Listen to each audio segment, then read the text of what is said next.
ఈ సమయంలో దేవుని యొక్క వాక్యాన్ని మనం చూసుకుందాం. రోమీయులకు రాసినటువంటి పత్రికలో నుండి మొదటి అధ్యాయము, రోమీయులకు రాసినటువంటి పత్రిక మొదటి అధ్యాయము 2వ వచనం నుండి 7వ వచనం మధ్యలో ఉన్నటువంటి కొంత భాగం మాత్రమే నేను వాక్యాన్ని చదువుతాను. అందరూ ఫాలో అవ్వండి. రోమీయులకు రాసినటువంటి పత్రిక మొదటి అధ్యాయము 2వ వచనం నుండి 7వ వచనం మధ్యలో ఉన్నటువంటి వాక్య భాగం నేను చదువుతాను. సుమారుగా నేను 6వ లైన్ నుంచి చదువుతాను. 2వ వచనము 6వ లైన్ నుంచి నేను చదువుతాను. మీరు అందరూ కూడా బైబిల్లో ఫాలో అవ్వండి. రోమీయులకు రాసిన పత్రిక మొదటి అధ్యాయము 2వ వచనం నుంచి కింద మనం చూసుకున్న 6వ లైన్ నుంచి నేను చదువుతాను. దేవుడు తన కుమారుడును మన ప్రభువైన అయిన యేసుక్రీస్తు విషయమైన ఆ సువార్తను పరిశుద్ధ లేఖనముల యందు తన ప్రవక్తల ద్వారా ముందు వాగ్దానము చేశాను. యేసుక్రీస్తు శరీరమును బట్టి దావీదు సంతానముగాను మృతుల్లో ఉండి పునరుద్ధానుడైనందున పరిశుద్ధమైన ఆత్మను బట్టి దేవుని కుమారుడుగాను ప్రభావముతో నిరూపింపబడేను. ఈ రోజున మనము యేసుక్రీస్తు యొక్క పునరుద్ధానాన్ని మనము జ్ఞాపకం చేసుకుంటున్నాం. యేసుక్రీస్తు తిరిగి లేచినటువంటి ఆ కార్యం మనం జ్ఞాపకం చేసుకున్నాం. ఉద్దేశం ఏంటంటే ఆయన ఏదో తిరిగి లేచాడు అని చెప్పుకోవడం మాత్రమే కాదు, కానీ ఆయన ఎందుకు లేచాడు, లేదనుకుంటే లేవటం వల్ల లోకమునకు లేదా విశ్వాసులకు కలిగేటువంటి మేలు ఏంటంటే తెలుసుకోవడానికి మనం ప్రయత్నం చేస్తున్నాం. ప్రతి క్రైస్తవుడు కూడా సహజంగా ఏం నమ్ముతారంటే యేసుక్రీస్తు లేచాడని నమ్ముతారు. కాకపోతే మనం అక్కడితో ఆగిపోతాం. నేను యేసుక్రీస్తు పోన్లేండి, ఆయన పాపం ఏదో రకంగా పాపములు శాపము భరించి మన కోసం చనిపోయాడు, మరలా దేవుడు ఆయన లేపాడు, ఆయన తిరిగి బతికేశాడు, సంతోషం అనుకుంటాం. కానీ యేసుక్రీస్తు తిరిగి బ్రతికించబడలేదు, తిరిగి పునరుద్ధానుడే తిరిగి లేచిన బైబిల్ ఉంది. సో తిరిగి చనిపోయినటువంటి వారు తిరిగి బ్రతకడానికిను పునరుద్ధానుడై తిరిగి లేవడానికి వ్యత్యాసం ఉంది. లాజర్ లాంటి వాళ్ళు, అలాగే కొంతమంది పాత బంధంలో చనిపోయినటువంటి వాళ్ళు మరలా బ్రతికారు, కానీ దాన్ని మనం పునరుద్ధానము అని మనం అనము. ఎందుకంటే వాళ్ళు బ్రతికిన తర్వాత కూడా మరలా వాళ్ళు చనిపోయారు, కాబట్టి అది పునరుద్ధానం కింద రాదు. ఉదాహరణకి లాజరు చనిపోయాడు, 4 రోజుల తర్వాత మళ్ళా క్రీస్తు వచ్చారు, లేపేశారు. ఆయన బ్రతికించబడ్డాడు, కానీ ఆయన పునరుద్ధానుడే తిరిగి లేవలేదు. పునరుద్ధానం అనేటువంటిది కొరింథీయులకు రాసిన పత్రికను బట్టి చూస్తే మొదటగా ప్రపంచం మొత్తంలో యేసుక్రీస్తుకు మాత్రమే జరిగింది. అందుకనే బైబిల్లో యేసుక్రీస్తు పునరుద్ధానం గురించి మాట్లాడేటప్పుడు యేసుక్రీస్తు ప్రథమ ఫలము అని బైబిల్లో ఉంది. అంటే అర్థం ఏంటంటే పునరుద్ధానము అనేటువంటిది ఎవరితో స్టార్ట్ అయ్యింది అంటే యేసుక్రీస్తుతో స్టార్ట్ అయ్యింది. ఆయన దాన్ని ప్రారంభించారు. ఆయన తిరిగి లేచిన తర్వాత నుంచే పునరుద్ధానం అనేటువంటిది స్టార్ట్ అయింది. మరి అంతకుముందు చాలామంది తిరిగి లేచారు కదా, తిరిగి బ్రతికించబడ్డారు కదా అంటే వాళ్ళు చనిపోయారు, దేవుడు వాళ్ళని బాగు చేసి తిరిగి లేపాడు అంతే, మరలా వాళ్ళు చనిపోయారు. పునరుద్ధానం అనేటువంటిది కనుక జరిగితే ఆ తర్వాత మరలా భౌతికంగా చనిపోవడము ఉండదు. కాబట్టి అలా మనం చూసుకున్నప్పుడు యేసుక్రీస్తు యొక్క పునరుద్ధానం అనేటువంటిది మిగిలినటువంటి వాటన్నిటికంటే చాలా చాలా ప్రత్యేకమైనటువంటిది. పునరుద్ధానం ద్వారా యాక్చువల్ ఏం జరుగుతుందంటే దేవుడు ప్రపంచానికి చాలా విషయాల్ని రుజువుపరుస్తున్నాడు.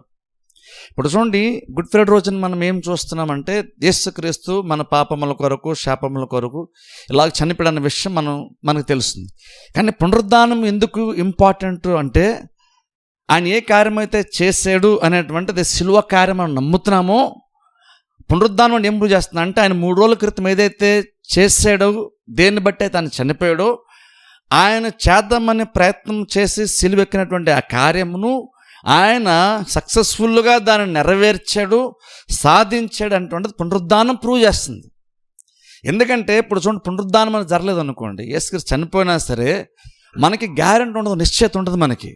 ఎందుకంటే ఆయన మన పాపం కొరకు చనిపోయాడు అంటున్నాం, కానీ నిజంగా మన పాపముల కొరకే నిజంగా చనిపోయాడా, లేదా ఇంకా వేరే వేరే కారణాలు బట్టి ఆయన చనిపోయాడా? అందుకని ఏం జరుగుతుందంటే ఆయన చనిపోయిన తర్వాత దేవుడు ఆయన తిరిగి లేపినప్పుడు ఆ పునరుద్ధానము ద్వారా దేవుడు ప్రపంచానికి చాలా రుజువులని దేవుడు ఇచ్చాడు. ఎందుకంటే ఆయన సిలువ మీద మరణిస్తున్నప్పుడు ఆల్మోస్ట్ చాలామంది యేసుక్రీస్తుని నమ్మలేదు. ఎందుకంటే ఆయన శాపగ్రస్తుడుగా చనిపోయాడు కాబట్టి ఎవరు నమ్మలేదు. కానీ ఒక్కసారి ఎప్పుడైతే పునరుద్ధానం జరిగిందో చాలామంది వ్యతిరేకించినటువంటి వాళ్ళు, నమ్మడానికి ఇష్టపడినటువంటి వాళ్ళు సైతము నమ్మటం స్టార్ట్ చేశారు. ఎందుకు నమ్మారు అంటే వాళ్ళకి అప్పుడు ఏమవుతుందంటే వాళ్ళు యాక్చువల్ నమ్మలేదు యేసుక్రీస్తు ఆయన తిరిగి లేస్తారని వాళ్ళు నమ్మలేదు. కానీ ఎప్పుడైతే 3వ దినాన్ని లేచడని కొంతమంది నోట సాక్ష్యముగా వాళ్ళు విన్నారో ఆ టైంలో, విన్న తర్వాత వాళ్ళకి వెంటనే ఒక నిశ్చయత వాళ్ళకి వచ్చేసింది. చాలా విషయాల్లో వాళ్ళకి క్రీస్తు గురించి, ఆయన బోధించిన బోధ గురించి, ఆయన చేసినటువంటి కార్యముల గురించి, తన గురించి తాను చెప్పుకున్నటువంటి కార్యముల పట్ల ఒక క్లారిటీ వచ్చేసింది ప్రపంచానికి ఆ రోజున. అందుకని పునరుద్ధానం మనకు చాలా ఇంపార్టెంట్. ఇప్పుడు చూడండి, పునరుద్ధానం మనం నమ్ముతున్నామంటే మనం అందరం కూడుకున్నాం కాబట్టి విశ్వాసంగా నమ్ముతున్నాం మనం అనేస్తాం. కానీ మనం ఏం ఆలోచించాలంటే ఎంత బలంగా మనం పునరుద్ధానాన్ని నిజంగా నమ్ముతున్నాం ఆలోచించుకోవాలి. కొన్నిసార్లు మన విశ్వాసం అనేది కొంచెం మనం కన్ఫ్యూజ్ అయిపోతుంటాం. అంటే ఎలాగంటే ఎలాగో నేను యేసుక్రీస్తుని నమ్మాను కాబట్టి, ఆయన నా కొరకు ఎలాగో చనిపోయి నమ్మాను కాబట్టి తిరిగి లేచి నమ్మడం నాకేం ప్రాబ్లం లేదండి అని మనం అనుకుంటాం. కానీ ఏమంటే తెలుసా, నువ్వు యేసుక్రీస్తు నిజమైన దేవుని కుమారుడు నువ్వు నమ్మేవు కాబట్టి, ఆయన నిజంగా చనిపోయి నమ్మేవు కాబట్టి ఆటోమేటిక్గా నువ్వు పునరుద్ధానాన్ని కూడా నమ్మేస్తాను అనుకుంటే అది కరెక్ట్ కాదు. యాక్చువల్గా పునరుద్ధానం నువ్వు నమ్మడానికి ఇంకా నీకు బలమైనటువంటి ఒక కన్విక్షన్ ఉండాలి, నీకంటూ ఒక ఒప్పుదల ఉండాలి. గుడ్డిగా క్రీస్తు గురించి ఏం చెప్పేసినా సరే, నేను ఆల్రెడీ యేసుక్రీస్తుని నమ్మేశాను కాబట్టి ఆయన గురించి బైబిల్ ఏం చెప్తుందని చెప్పినా సరే, ఎవరేం చెప్పినా సరే నేను క్రీస్తు యందు ఆల్రెడీ విశ్వాసం ఉంచాను, ఆయన గురించి ఏదైనా నమ్మేస్తాను కాబట్టి పునరుద్ధానం కూడా నేను నమ్మడానికి రెడీ అండి అని కాదు. పునరుద్ధానం స్పెసిఫిక్గా ఎందుకు నమ్మాలి మనం అన్న దానికి మన దగ్గర కూడా బలమైన కారణం ఉండాలి. ఇప్పుడు చూడండి, ప్రాబ్లం ఏంటంటే మన విశ్వాసానికి అంత వాల్యూ మనం యాక్చువల్గా ఇవ్వం. మన విశ్వాసం ఉంచుతున్నామంటాం, కానీ విశ్వాసం చాలా బలంగా చాలా లోతుగా అది ఉండాలి. విశ్వాసం అంటే ఇప్పుడు చూడండి, నిజంగా విశ్వాసం ఎలా ఉంటుందో చెప్తున్నాను చూడండి. ఇప్పుడు అపోస్తలులు శిష్యులు ఉన్నారు, ఆయన మీరు సమస్తాన్ని వదిలేసి నన్ను వెంబడించు అని అనగానే వాటన్నిటిని వదిలేసి పేతురు, మత్తయి వీళ్ళందరూ కూడా వదిలేసి వెంబడించు స్టార్ట్ చేశారు. ఇప్పుడు చూడండి, అసలు ఆ మొట్టమొదటి మెట్టే వాళ్ళ విశ్వాస జీవితం చాలా చాలా గొప్పది. ఎందుకంటే వాళ్ళు క్రీస్తుని వెంబడించడానికి ఇన్స్టెంట్గా అప్పటికప్పుడు ఆయన సమస్తమును వదిలేసి వెంబడించిన అనగానే వాళ్ళన్నీ వదిలేసి వెంబడించారు. ఇప్పుడు చూడండి, వారి విశ్వాసం అక్కడే చాలా మనకంటే చాలా గొప్పది. ఎందుకంటే మన విశ్వాస యాత్రలో మనం జీవిస్తూ కూడా మనం కొన్ని వదులుకోవడానికి కూడా మనం సిద్ధపడడం చాలా సందర్భంలో. దాన్ని పట్టుకుంటాను, తర్వాత మళ్ళీ నేను క్రీస్తుని వెంబడిస్తానంటాం మనం.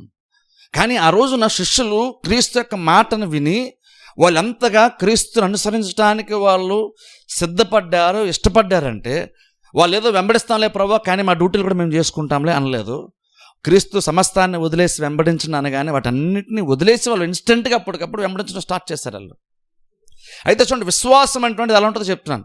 వాళ్ళు అంత వదిలేశారంటే చాలా గొప్ప విషయం. ఎందుకంటే నేను అనుకుంటాను, నార్మల్గా ఒక విశ్వాసి తన క్రీస్తుని నమ్మిన దగ్గర నుండి చనిపోయే వరకు ఏదైతే శిష్యులు మొదటి రోజునే చేశారో, నేను అంటాను మన విశ్వాసం యొక్క జీవితం మొత్తంలో కూడా మనం అలా చేస్తాం లేదు కూడా డౌటే. మనం అలాగ అంతలా వదులుకుంటాం లేదు కూడా డౌటే. మన బహుశా విశ్వాసంగా 40 సంవత్సరాలు జీవిస్తాము లేదా 50 సంవత్సరాలు జీవిస్తాం. కానీ విశ్వాస యాత్ర మొట్టమొదటి ప్రారంభించినప్పుడే స్టార్టింగ్లోనే వాళ్ళు వదులుకొని వచ్చారు క్రీస్తు దగ్గరికి. ఇప్పుడు చూడండి, అందుకంటే చూడండి, మనము వారి యొక్క ఆ డెడికేషన్ని లేదంటే ఆ డిసిషన్ని మనం ఎప్పుడు కూడా తక్కువ అంచనా వేయకూడదు. వాళ్ళంతగా వదిలేసి వచ్చారు, అంతగా క్రీస్తుని వాళ్ళు నమ్మారు. కానీ వాస్తవం ఏంటంటే మనం దేవుణ్ణి ఎంత నమ్మినా సరే మధ్య మధ్యలో పరిస్థితులను బట్టి కొన్నిసార్లు విశ్వాసం సన్నగిల్లిపోతా ఉంటుంది. అది బైబిల్లో చాలా క్లియర్గా మనం చూస్తాం. కానీ ప్రాబ్లం మనమేమో ఎప్పుడు కూడా అసలు ఆ విశ్వాసం ఎప్పుడు సన్నగిల్లదు అనుకుంటాం మనం. కానీ నిజంగా వాస్తవం మాడితే నిజమైనటువంటి విశ్వాస జీవితం, ఆత్మీయ జీవితం శిష్యులే జీవించారు. శిష్యులను చూస్తే నిజమైన ఆత్మీయ జీవితాన్ని మనకు అర్థమవుతుంది. చాలా సందర్భంలో మన మనుషులు చూస్తే, వాళ్ళ ఆత్మీయ స్థితిని చూస్తే అది నిజమైన విశ్వాసం కొన్నిసార్లు కూడా మనకి నమ్మబుద్ధి కాదు. ఎందుకంటే అంత సూపర్ఫిషియల్గా ఉంటుంది, వాళ్ళకేం పెద్ద ప్రయోజనం ఉంటే కనిపించదు.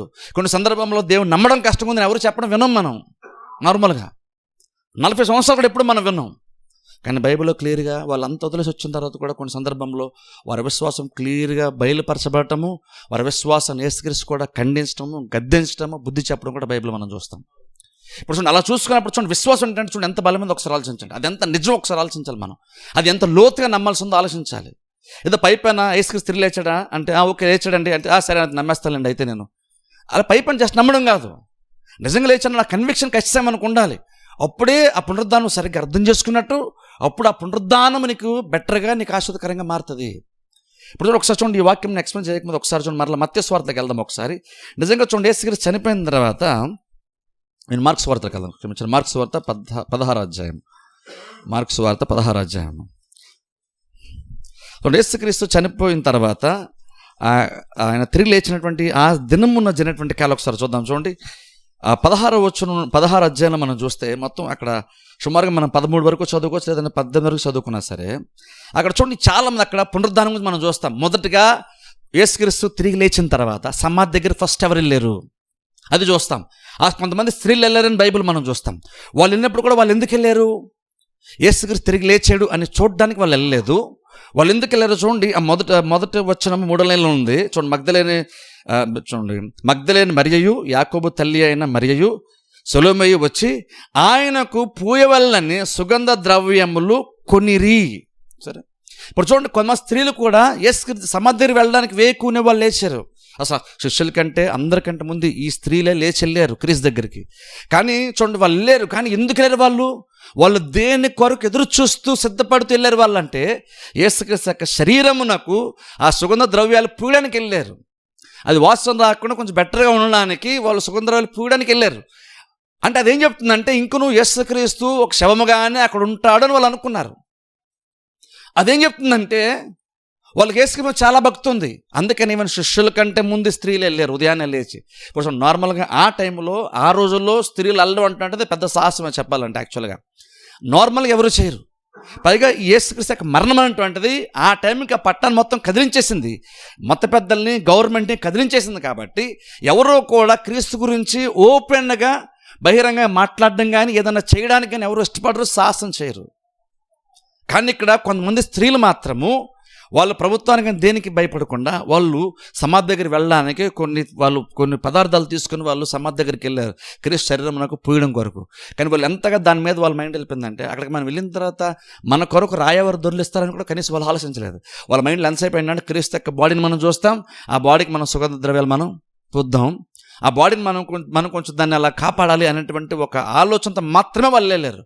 వాళ్ళ పునరుద్ధానాన్ని వాళ్ళు ఎదురు చూడలేదు. కానీ ఎప్పుడైతే అది జరిగిందో వాళ్ళు యాక్చువల్గా బైబిల్ మనం చూస్తే అక్కడ దేవుని దూత ఉంటాడు. దేవుని దూత చెప్తాడు మీకంటే ముందుగా ఆయన వెళ్ళిపోయాడు అని చెప్తాడు. చెప్పండి, యాక్చువల్గా బైబిల్ మనం చూస్తే వాళ్ళు భయపడ్డారంటూ అంటాం. బైబిల్ మనం చూస్తాం వాళ్ళు కూడా పెద్దగా నమ్మలేదు యాక్చువల్గా. ఆ తర్వాత చూడండి బైబిల్ మనం చూస్తే కొంచెం కనుక స్కిప్ చేసుకొని మనం వెళ్ళి చదివితే 7వ వచనం చదువుతాను చూడండి. ఆ తర్వాత 7వ వచనం చదువుతాను. మీరు వెళ్ళి ఆయన మీకంటే ముందుగా గలిలయకు వెళ్ళుచున్నాడనియు ఆయన మీతో చెప్పినట్టు చూడండి, ఆయన మీతో చెప్పినట్టు అక్కడ మీరు ఆయనను చూతురనియు ఆయన శిష్యులతోనూ పేతురుతోనూ చెప్పుడనెను. వారు బయటకు వచ్చి విస్మయము నుండి వణుకుచూ సమాధి యొద్ద నుండి పారిపోయిరి. వారు భయపడినందున ఎవరితో ఏమీ చెప్పలేదు అని చూసారా. వాళ్ళు భయపడ్డారంట. భయపడి ఎవరితో కూడా విషయం చెప్పలేదు. క్రీస్తు దగ్గర డెడ్ బాడీ దగ్గరికి వెళ్ళడానికి రెడీ అయినటువంటి వీళ్ళు డెడ్ బాడీ దగ్గరికి వెళ్ళడానికి ధైర్యం సరిపోయింది. కానీ క్రీస్తు లేచినంటే మాత్రం వాళ్ళకి చాలా భయం వేసేసింది. ఎందుకో ఇప్పుడు చూడండి అది యాక్చువల్గా ప్రాక్టికల్గా అది వాస్తవం. యాక్చువల్గా నిజంగా నువ్వు చూసే ప్రతిదీ అంటే నీకు నిజంగా అది రియల్గా నువ్వు నమ్మాలనుకుంటే రియాక్షన్స్ ఎలాగ ఉంటాయి. ప్రాబ్లం ఏంటి కొన్నిసార్లు అంటే ఓకే మీరు చెప్తే నమ్మేస్తాంలేండి, సరే బైబిల్ ఉందా ఓకే నమ్మేస్తాం అంటాం. కానీ మనం పెద్దగా ఆలోచించి మనస్ఫూర్తిగా మనము నిర్ణయం తీసుకొని అప్పుడు నమ్మం. మనం ఏంటంటే విశ్వాసానికి అంత వెయిట్ ఇవ్వం, విశ్వాసానికి అంత వాల్యూ ఇవ్వం మనం. అందుకంటే ఓకేనండి మీరు చెప్పారు కదా, లేదా బైబిల్ ఉంది కదా నమ్మేస్తాంలేండి అంటాం. కానీ నిజంగా తిరిగి లేచని ఎందుకు మనం నమ్మాలి? దాని గురించి మనం ఆలోచించాలి. బైబిల్లో చాలా శిష్యులు కూడా ఎవరు నమ్మలేదు. ఇంకొంచెం కింద చదువుతాను చూడండి. అక్కడ వాళ్ళు ఎవరికీ చెప్పలేదంట. అది 11వ వచనం మనం చూస్తే అక్కడ 11వ వచనం చూస్తే చూడండి, 11వ వచనం చదువుతాను చూడండి. ఆ సంగతి తెలియజేశాను కానీ ఆయన బ్రతికి ఉన్నాడనియు ఆమెకు కనబడననియు వారు విని నమ్మకపోయిరి. ఆ తర్వాత చూడండి 12వ వచనం చూడండి. ఆ తర్వాత వారిలో ఇద్దరు ఒక పల్లెటూరికి నడిచిపోవచుండగా ఆయన మారు రూపము గలవాడే వారికి ప్రత్యక్షమయ్యను. వారు వెళ్ళి తక్కిన వారికి ఆ సంగతి తెలియజేసిరు కానీ వారు వీరి మాటనైనను నమ్మకపోయిరి. చూస్తారా. ఆ తర్వాత మళ్ళీ 14 వచనం చూడండి. 3 నెలల్లో చూస్తే తరువాత తను చూచిన వారి మాట నమ్మనందున వారి అపనమ్మిక నిమిత్తము హృదయములు కాఠిన్యము నిమిత్తము వారిని గద్దించారు. చూడండి ఎన్నిసార్లు బైబిల్ మనం చూస్తాం. వాళ్ళు నమ్మలేదు, శిష్యులు కూడా నమ్మలేదు. అంటే ఆలోచించండి, పునరుద్ధానం అంటే అది ఎంత బలమైనటువంటిది అంటే అది ఎంత ఒక రకంగా అది ఎంత అన్యాచురల్ అంటే అది ఎంత అసహజం అంటే ఇంక నువ్వు క్రీస్తు నమ్ముతావు. కానీ నిజంగా చెప్పాలంటే క్రీస్తు నమ్మినంతగా నువ్వు పునరుద్ధానం అంత బలంగా నమ్మాలంటే దానికి ఇంకా నీకు చాలా విషయాలు నీకు తెలియాలి, నీకు ఇంకెక్కువ నమ్మకం నీకు యాక్చువల్గా ఉంటే కానీ క్రీస్తు దేవుడు అని నమ్మినంత బలంగా నువ్వు పునరుద్ధానం నువ్వు నమ్మలేవు యాక్చువల్గా. ఎందుకంటే శిష్యులు క్రీస్తుని నమ్మారు, ఆయన వెంబడించమని మొత్తం వదిలేశారు. అంత గొప్ప మనసు ఉంది, అంత గౌరవం ఉంది, క్రీస్తు మీద అంత భక్తి ఉంది వాళ్ళకి. ఆయన కొరకు జీవించారు. కానీ ఆయన చనిపోయినప్పుడు కూడా వాళ్ళు చాలా బాధపడ్డారు. పేతురు కూడా చాలా బాధపడ్డాడు, గొంకినందుకు బాధపడ్డాడు. కానీ చూడండి, తిరిగి లేచాడంటే మాత్రం ఎవరు నమ్మడానికి ఇష్టపడలేదు. ఎందుకని నమ్మడానికి ఇష్టపడలేదు ఎప్పుడైనా మీరు ఆలోచించారా? పునరుద్ధానం, క్రీస్తుని నమ్మి కూడా పునరుద్ధానం నమ్మడం ఎందుకు కష్టంగా ఉంటుంది మనకి? బేసిక్ మనకు అది కష్టంగా లేదు, వాళ్ళకి అది కష్టంగా ఉంది. మనకు కష్టం లేదంటే వారికంటే మనకు గొప్ప విశ్వాసం ఉందని యాక్చువల్గా కాదు. మనము ఆ కార్యాన్ని అంత సీరియస్గా మనం తీసుకోము. పునరుద్ధానము నమ్మే విషయం గురించి మనం పెద్దగా లోతుగా ఆలోచించాం. క్రీస్తు గురించి కాబట్టి ఏం చెప్పినా నమ్మేస్తాను అనుకొని ఆలోచన లేకుండానే నమ్మేసుకుంటూ వెళ్ళిపోదాలే క్రీస్తు గురించి కాబట్టి అనుకుంటున్నాం. కానీ క్రీస్తు రక్షకుడు నమ్మాం, ఇప్పుడు పునరుద్ధానం ఎందుకు నమ్మాలి? ఎందుకు నమ్మడం ఎందుకు ఇంపార్టెంట్? దానికి కారణాలు ఏంటి? మనం ఎవరు పెద్దగా అంత లోతుగా మనం ఆలోచించాం. కానీ బైబిల్ కాలంలో వాళ్ళు ఆలోచించారు కాబట్టి వాళ్ళకి నమ్మించింది. క్రీస్తు దేవుడని మేము నమ్మాము, ఆయన నిజంగా చనిపోయాడని నమ్మాము. కానీ తిరిగి లేచాడంటే మాకు చాలా డౌట్స్ ఉన్నాయి, శిష్యులకు కూడా చాలా డౌట్స్ ఉన్నాయి. ఇప్పుడు చూడండి, ఆ డౌట్స్ వాళ్ళకు ఉన్నాయంటే నిజంగా మనం దాన్ని నెగిటివ్గా చూడాలా, అదేదో వాళ్ళు తప్పు చేసినట్టు చూడాలంటే వాళ్ళు అలాగ అపనమ్మకం ఉంచటంలో యాక్చువల్ ఒక రకంగా మానవ సహజంగా చూసుకుంటే, ప్రాక్టికల్గా చూసుకుంటే ఆశ్చర్యం మనకు కలగకూడదు. వాళ్ళ అపనమ్మకాన్ని మనం చులకన కూడా మాట్లాడకూడదు. ఎందుకంటే పునరుద్ధానం అంటే అంతకుముందు ఎప్పుడు జరగనటువంటి కార్యము, ఎవరికి జరగలేదు, అది అసాధ్యమైనటువంటి కార్యము. అందుకనే వీళ్ళు నమ్మడం వీళ్ళకి కష్టంగా ఉంది. వీళ్ళకి అది వాళ్ళ అపనమ్మకం ఏం చెప్తుంది తెలుసా? పునరుద్ధానం అంత ప్రత్యేకమైనటువంటిది అని చెప్తుంది. పునరుద్ధానం సింపుల్గా తీసేక నా యేసుక్రీస్తు లేచాడండి, ఓకే నమ్మేస్తున్నానండి, అంత సింపుల్గా నువ్వు తీసేయద్దు. నువ్వు అంత సింపుల్ తీసాను, పునరుద్ధానం యొక్క ప్రత్యేకత మనకు అర్థం కాలేదని అర్థం. వాళ్ళు క్రీస్తు నమ్మి కూడా ఏది క్రీస్తుని నమ్మి క్రీస్తు అన్ని వదిలేసుకొని ఇంకా స్త్రీలు అయితే వెళ్ళి ఆ సమాధి దగ్గరకు కూడా వెళ్ళి కొన్ని కార్యములు చేద్దాం అనేటువంటి అంత డెడికేషన్ వాళ్ళకు ఉంది, అంత భక్తి ఉంది, అంత గౌరవం ఉంది, అంత నమ్మకం క్రీస్తు మీద వాళ్ళకు ఉంది. నమ్మకం క్రీస్తు మీద ఉంది. కానీ ఆయన తిరిగి లేచాడంటే మాత్రం నమ్మడం వాళ్ళకు కొంచెం కష్టంగా ఉంది. ఆయన మీద నమ్మకం ఉంది, కానీ ఈ పునరుద్ధానం అనే విషయానికి వస్తారు మాత్రం నమ్మడానికి వాళ్ళు ఇష్టపడలేదు. అదేం చెప్తుందంటే వాళ్ళకంటే మనం గొప్పలను మనం చాలా ఈజీగా నమ్మేస్తామండి అని కాదు. పునరుద్ధానం ఎంత బలమైందో అంతవరకు అన్ని విషయాల్లో క్రీస్తుని నమ్మినటువంటి వాళ్ళు ఆ ఒక్క పునరుద్ధానం దగ్గరే వాళ్ళకి డౌట్ వచ్చింది. అదేం చెప్తుందంటే పునరుద్ధానం అటువంటిది అంత ఆషామాషి కార్యము కాదు. ఊరినే దేవుడు ఏదో యేసుక్రీస్తు లాజరును లేపేసినట్టుగా దేవుడు క్రీస్తుని లేపేశాడని కాదు. దానికి దీనికి చాలా వ్యత్యాసం. అందుకని అది మామూలు మరణాలు, అవి వారిని దేవుడు బ్రతికించాడు. కానీ క్రీస్తు యొక్క మరణము ప్రత్యేకము. అందుకని ఆయన జస్ట్ బ్రతకడం కాదు, ఆయన పునరుద్ధానుడై ఆయన లేవాలి. అందుకే ఆలోచన చూడండి. అందుకని పునరుద్ధానం రోజు మనం చర్చిలో కూడా మనకు అందుకే ఇంపార్టెంట్. ఎందుకంటే ఎంతో కొంత వాక్య జ్ఞానం సంపాదించుకోలేదు. పునరుద్ధానం ఏం జరిగింది, ఎందుకు మనం పునరుద్ధానాన్ని నమ్మడం ఇంపార్టెంట్. స్పెసిఫిక్గా క్రీస్తు నమ్మడం వేరు, పునరుద్ధానాన్ని నమ్మడము వేరు. వీళ్ళు క్రీస్తు నమ్మారు, పునరుద్ధానాన్ని ఆ మూమెంట్కి నమ్మలేదు. అఫ్కోర్స్ తర్వాత ఈవెన్ తోమ లాంటి వాళ్ళు కూడా చూడండి ఇక్కడ ఎంత ఈ పునరుద్ధరణ అంటే ఎంత వాళ్ళకి అసహజం అంటే అది ఎంత బలమైందంటే, కొంతమంది శిష్యులు క్రీస్తు కనబడ్డారు, వాళ్ళు నమ్మారు. తోమాకు ఆ విషయం చెప్తే తోమా కూడా వీళ్ళు చెప్పిన సార్ తోమా నమ్మడానికి ఇష్టపడలేదు. ఒకసారి ఆలోచించండి. వాళ్ళ సర్కిల్ ఉన్నటువంటి వాళ్ళు చెప్పినా సరే తోమా నమ్మడానికి ఇష్టపడలేదు. బహుశా మీరేదో ఊహించుకునే మీరు చేస్తున్నారు, కానీ నేను అంత ఈజీగా నేను నమ్మను. మనం దాన్ని తోమా అవిశ్వాసాన్ని మనం తప్పు పడతాం, చులకనగా మాడతాం. కానీ ఒకసారి ఆలోచించండి, తోమా గనక ఒక కార్యం అంత నమ్మాలి అంటే దానికి ఆయనకి ఎంత బలమైనటువంటి కారణాలు తోమా కనబడాలి ఆలోచించండి. అంటే ఊరిని క్యాజువల్గా తోమా విశ్వాసం గుడ్డిగా ఉంచాడు. విశ్వాసం పేదరు చెప్పారు కానీ నేను నమ్మేస్తానులే అది కాదు, ఎవరో చెప్పారు కానీ నేను నమ్మేస్తాను కాదు. నీ విశ్వాసం అంటే యాక్చువల్గా నిజంగా సరైన విశ్వాసం ఉండాలంటే నువ్వు నిజంగా నీకు విశ్వాసం ఉంచడానికి నీకు బలమైనటువంటి కారణాలు నీకు కొన్ని కనబడాలి. వారు చెప్పండి, నువ్వు దాన్ని కన్విన్స్ అవ్వాలి. నీకు అది వ్యక్తిగతంగా నీకంటూ ఒక ఒప్పుదలుంటే అప్పుడు నమ్మేవనుకో, ఆ నమ్మకము నీ జీవితాన్ని మార్చేస్తుంది, నీకు మేళ్లను ఇస్తుంది. ఏ కార్యము కొరకు నువ్వు అంత బలంగా నమ్ముతావో ఆ కార్యము నీ లైఫ్ని ఎఫెక్ట్ చేస్తుంది. వాళ్ళు క్రీస్తు అద్భుతాలు చేశాడా, పోషించాడా అన్నీ వాళ్ళు నమ్ముతారు. కానీ తిరిగి లేచాడంటే మాత్రం శిష్యులు ఎవ్వరు కూడా నమ్మడానికి ఇష్టపడలేదు. శిష్యులు మేము చూసాము అని చెప్పి తోమా చెప్తున్నా సార్, తోమా అయితే నమ్మడానికి కూడా ఇష్టపడలేదు. ఎందుకంటే అది అంత అసహజం కాబట్టి నమ్మడానికి ఇష్టపడలేదు. అవిశ్వాసం కాదు, అంత గొప్ప కార్యం కాబట్టి అది జరగడమే ఇంపాసిబుల్ అనుకున్నారు వాళ్ళు. అందుకే నమ్మడానికి ఇష్టపడలేదు. అలాగని మనం వారికి అవిశ్వాసాన్ని అపనమ్మకాన్ని మనం తప్పు పట్టాలా అంటే వారు అప్పటి వరకు వాళ్ళు నమ్మలేదు. కానీ ఒక్కసారి క్రీస్తుని చూసిన తర్వాత వాళ్ళకి వెనక్కి తిరిగి చూస్తున్న అవసరం వాళ్ళకి రాలేదు. అంటే చూడండి, పునరుద్ధానం అంటే వాళ్ళకి ఎన్ని విషయాల క్లారిటీ ఇచ్చిందో ఒకసారి ఆలోచించండి. పునరుద్ధానం అన్ని నమ్మి పునరుద్ధానం అన్న ఒక్కటి నమ్మడానికి వాళ్ళు చాలా అభ్యంతరపడ్డారు. వాళ్ళు అంత అభ్యంతరపడ్డారు. కానీ ఒక్కసారి దేవుడు వారు దయతలిచి కృప చూపించి కొంచెం దేవుడు అడ్జస్ట్ అయ్యి వాళ్ళకి తన్ను తాను బయలుపరుచుకొని కొన్ని విషయాలు రుజువుగా ఆయన కనపరుచుకున్న తర్వాత ఇక ఆ మూమెంట్ నుంచి వాళ్ళు ఒక్క క్షణం కూడా వాళ్ళు వెనక్కి తిరిగిందే లేదు. ఎవ్వరు కూడా 3.5 సంవత్సరములు క్రీస్తు పరిచయలో వాళ్ళు వెనకాల తిరిగారు. అదంతా ఒకెత్తు. కానీ పునరుద్ధానము తర్వాత వాళ్ళ విశ్వాస జీవితం, వాళ్ళ ఆత్మస్థితి, వాళ్ళ పరిచర్య ఇంకొక ఎత్తు. అందుకనే ఆ తర్వాత ఎక్కడ కూడా వాళ్ళు ఎన్నో కష్టాలు వచ్చినాయి పరిచర్యలో అపోస్తలులకి. కానీ ఎవరు కూడా కొంచెం వెనకని చేయడం, భయపడడం, నిరుత్సాహంగా మాట్లాడడం అది ఎక్కడా కూడా బైబిల్ మనం చూడము. ఎక్కడ టర్నింగ్ పాయింట్ వచ్చింది వాళ్ళ లైఫ్కి, వాళ్ళ ఆత్మీయ జీవితానికి ఎక్కడ టర్నింగ్ పాయింట్ వచ్చిందంటే పునరుద్ధానం వాళ్ళని మార్చేసింది. అంటే చూడండి, అంటే పునరుద్ధానం అంటే దాన్ని వాళ్ళు అంత సీరియస్ తీసుకున్నారో ఒకసారి ఆలోచించండి. అంటే అది నమ్మకుండా ఉండడానికన్నా సరే, నమ్మడానికైనా సరే వాళ్ళు అంత సీరియస్గా తీసుకుంటారో ఆలోచించండి. ప్రాబ్లం ఏంటంటే మనం పునరుద్ధానం అంత సీరియస్గా మనం తీసుకోము. అందుకనే పునరుద్ధానం నమ్మడానికి మనకు అంత కష్టం అనిపించదు, మనకు అంత స్ట్రగుల్ లాగా మనకి అనిపించదు. ఏముంది, నమ్మడం ఈజీ కదా అనుకుంటాం.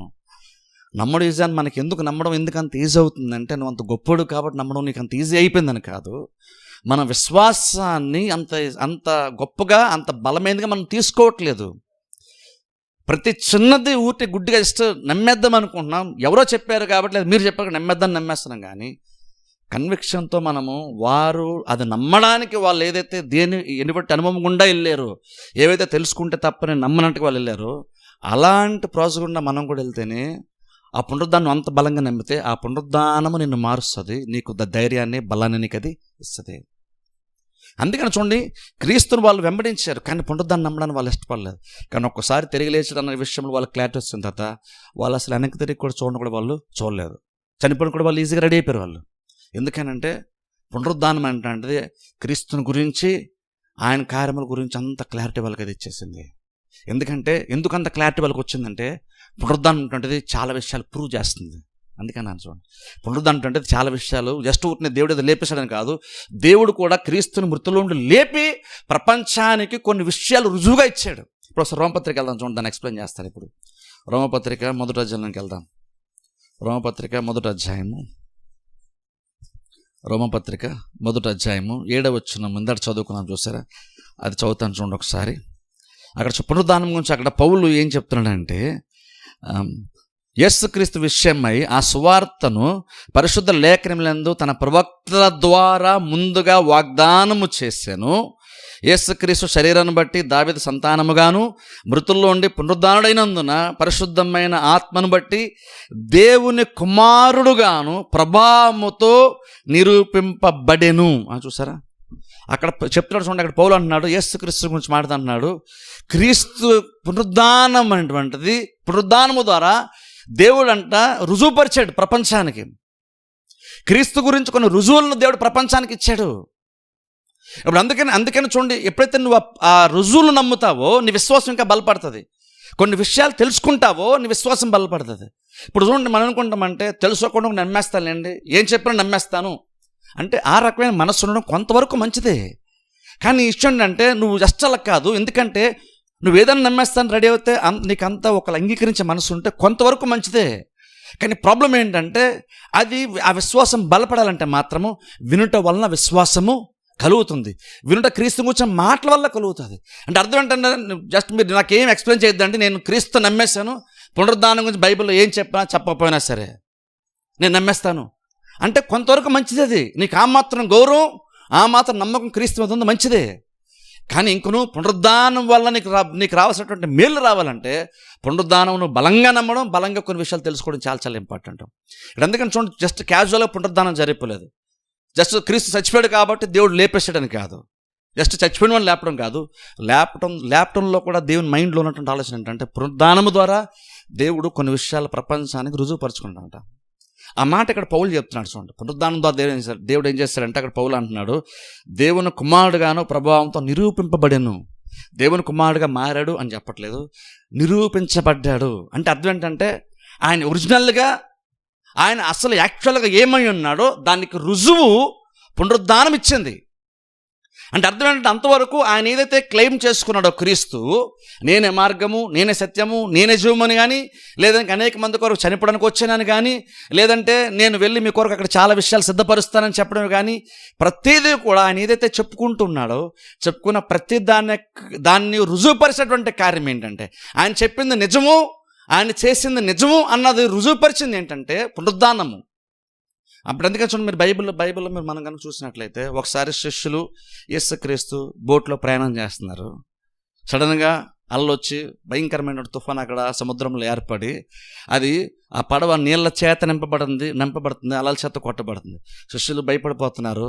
ప్రభువా మమ్మల్ని రక్షించు అని వాళ్ళు క్రీస్తు దగ్గరికి వెళ్ళేపినప్పుడు క్రీస్తు సముద్రాన్ని నిమ్మలపరిచాను బైబిల్ కొంచెం, గాలిని సముద్రమును గద్దించగా అన్న మాట చూస్తాం. క్రీస్తు లిటరల్గా ఏం చేస్తారు సార్, జస్ట్ ఊరినే ఆయన తండ్రికి ప్రార్థన చేశారని అక్కడ బైబిల్లో లేదు. లిటరల్గా ఆయన సృష్టిని చూసి సృష్టితో మాట్లాడారు, సృష్టితో మాట్లాడారు, దాన్ని గద్దించారని బైబిల్లో చూస్తున్నాం. దాన్ని గద్దిస్తే అది వెంటనే ఇమీడియట్గా క్రీస్తు యొక్క స్వరాన్ని విందు సముద్రం. చూడండి ఒకసారి, క్రీస్తు యొక్క స్వరాన్ని విందు సముద్రం, గాలి క్రీస్తు యొక్క స్వరాన్ని విని నిమ్మలమైపోయిందని బైబిల్ మనం చూస్తాం. ఆ తర్వాత శిష్యుల యొక్క రియాక్షన్ చూడండి. ఆయనతో పోబడిన వాళ్ళు, ఈయన ఎట్టివాడో గాలియు సముద్రమును ఈయనకు లోబడుచున్నవి, ఈయన ఎట్టివాడు అంటే అర్థం ఏంటంటే, అప్పటి వరకు క్రీస్తు వాళ్ళు వెంబడిస్తున్నారు, కానీ క్రీస్తు అలా కూడా ఉంటాడని, క్రీస్తు అలా కూడా చేయగలడు అనేటువంటి ఆ ఎదురుచూపు వాళ్ళకి ఆ మూమెంట్కి యాక్చువల్గా లేదు. వాళ్ళకి ఈయన మనం ఏదో అనుకున్నాం కానీ మనం అనుకున్న దానికంటే ఈయన గొప్పోడు అనే విషయం వాళ్ళకి అర్థమైంది అప్పుడు. కానీ ఇంకో వాళ్ళు ఫుల్ క్లారిటీ వచ్చేసిందా ఆయన ఏంటి అంటే, ఫుల్ క్లారిటీలో కాదు అనుకుంటున్నారు. వాళ్ళ క్వశ్చన్ అది ఏమనంటే, ఈయన ఎలాంటోడో ఈయనేంటో మరి గాలి సముద్రం ఈయనకి లోబడిపోతుంది. అక్కడ క్వశ్చన్ మార్కే చూస్తాం. వాళ్ళకి ఆ టైంలో క్వశ్చన్ మార్కే ఉంది వాళ్ళకి. అంటే ఇంకా అసలు నిజంగా ఆయన ఏంటో వీళ్ళకి ఇంకా పూర్తి అర్థం కాలేదనే విషయం వాళ్ళ రియాక్షన్ బట్టి అర్థమవుతుంది. కానీ అంటే శిష్యులకి ఆ టైం ఏదైతే ప్రశ్నలకు వచ్చి ఈయన ఎలాంటోడో గాలి సముద్రానికి లోబడుతున్నారో చూసారా, కానీ అనుకున్న పునరుద్ధానం తర్వాత ఈయన ఎలాంటోడో వాళ్ళకి అప్పుడు అర్థమైంది. వాళ్ళ లైఫ్లో ఎప్పుడో జరిగిపోయినటువంటి కార్యమునకు జరిగినప్పుడు దానికి వల్ల తలెత్తిన ప్రశ్నకి జవాబు పునరుద్ధానం ఇచ్చింది. ఈయన ఎలాంటోడో బాబు, ఏంటి ఈయన సముద్రంతో మాట్లాడుతున్నాడు, అవన్నీ లోబడిపోతున్నాయి, ఈయన చాలా పవర్ఫుల్ అనుకున్నారు బహుశా. కానీ నిజంగా వాళ్ళకి ఇంకా ఆయన నిజంగా అసలు ఏంటంటే అర్థం కాలేదు. కానీ అంటే బహుశా ఎప్పుడు అర్థం ఉంటుంది వాళ్ళకి అంటే, పునరుద్ధానము వాళ్ళకి క్లారిటీని ఇచ్చింది. ఏంటంటే ఎవరో అని మీరు అప్పుడు అనుకున్నారు కదా, ఆయన ఎవరో కాదు, దేవుని కుమారుడు అని రుజువు ఇక్కడ. దేవుని కుమారుడు. అద్భుతాలు చూస్తాం, అద్భుతం చూసావు కాబట్టి నువ్వు దేవుడు ఎవరో పూర్తి నీకు అర్థమైపోయిన గ్యారంటీ కూడా లేదు.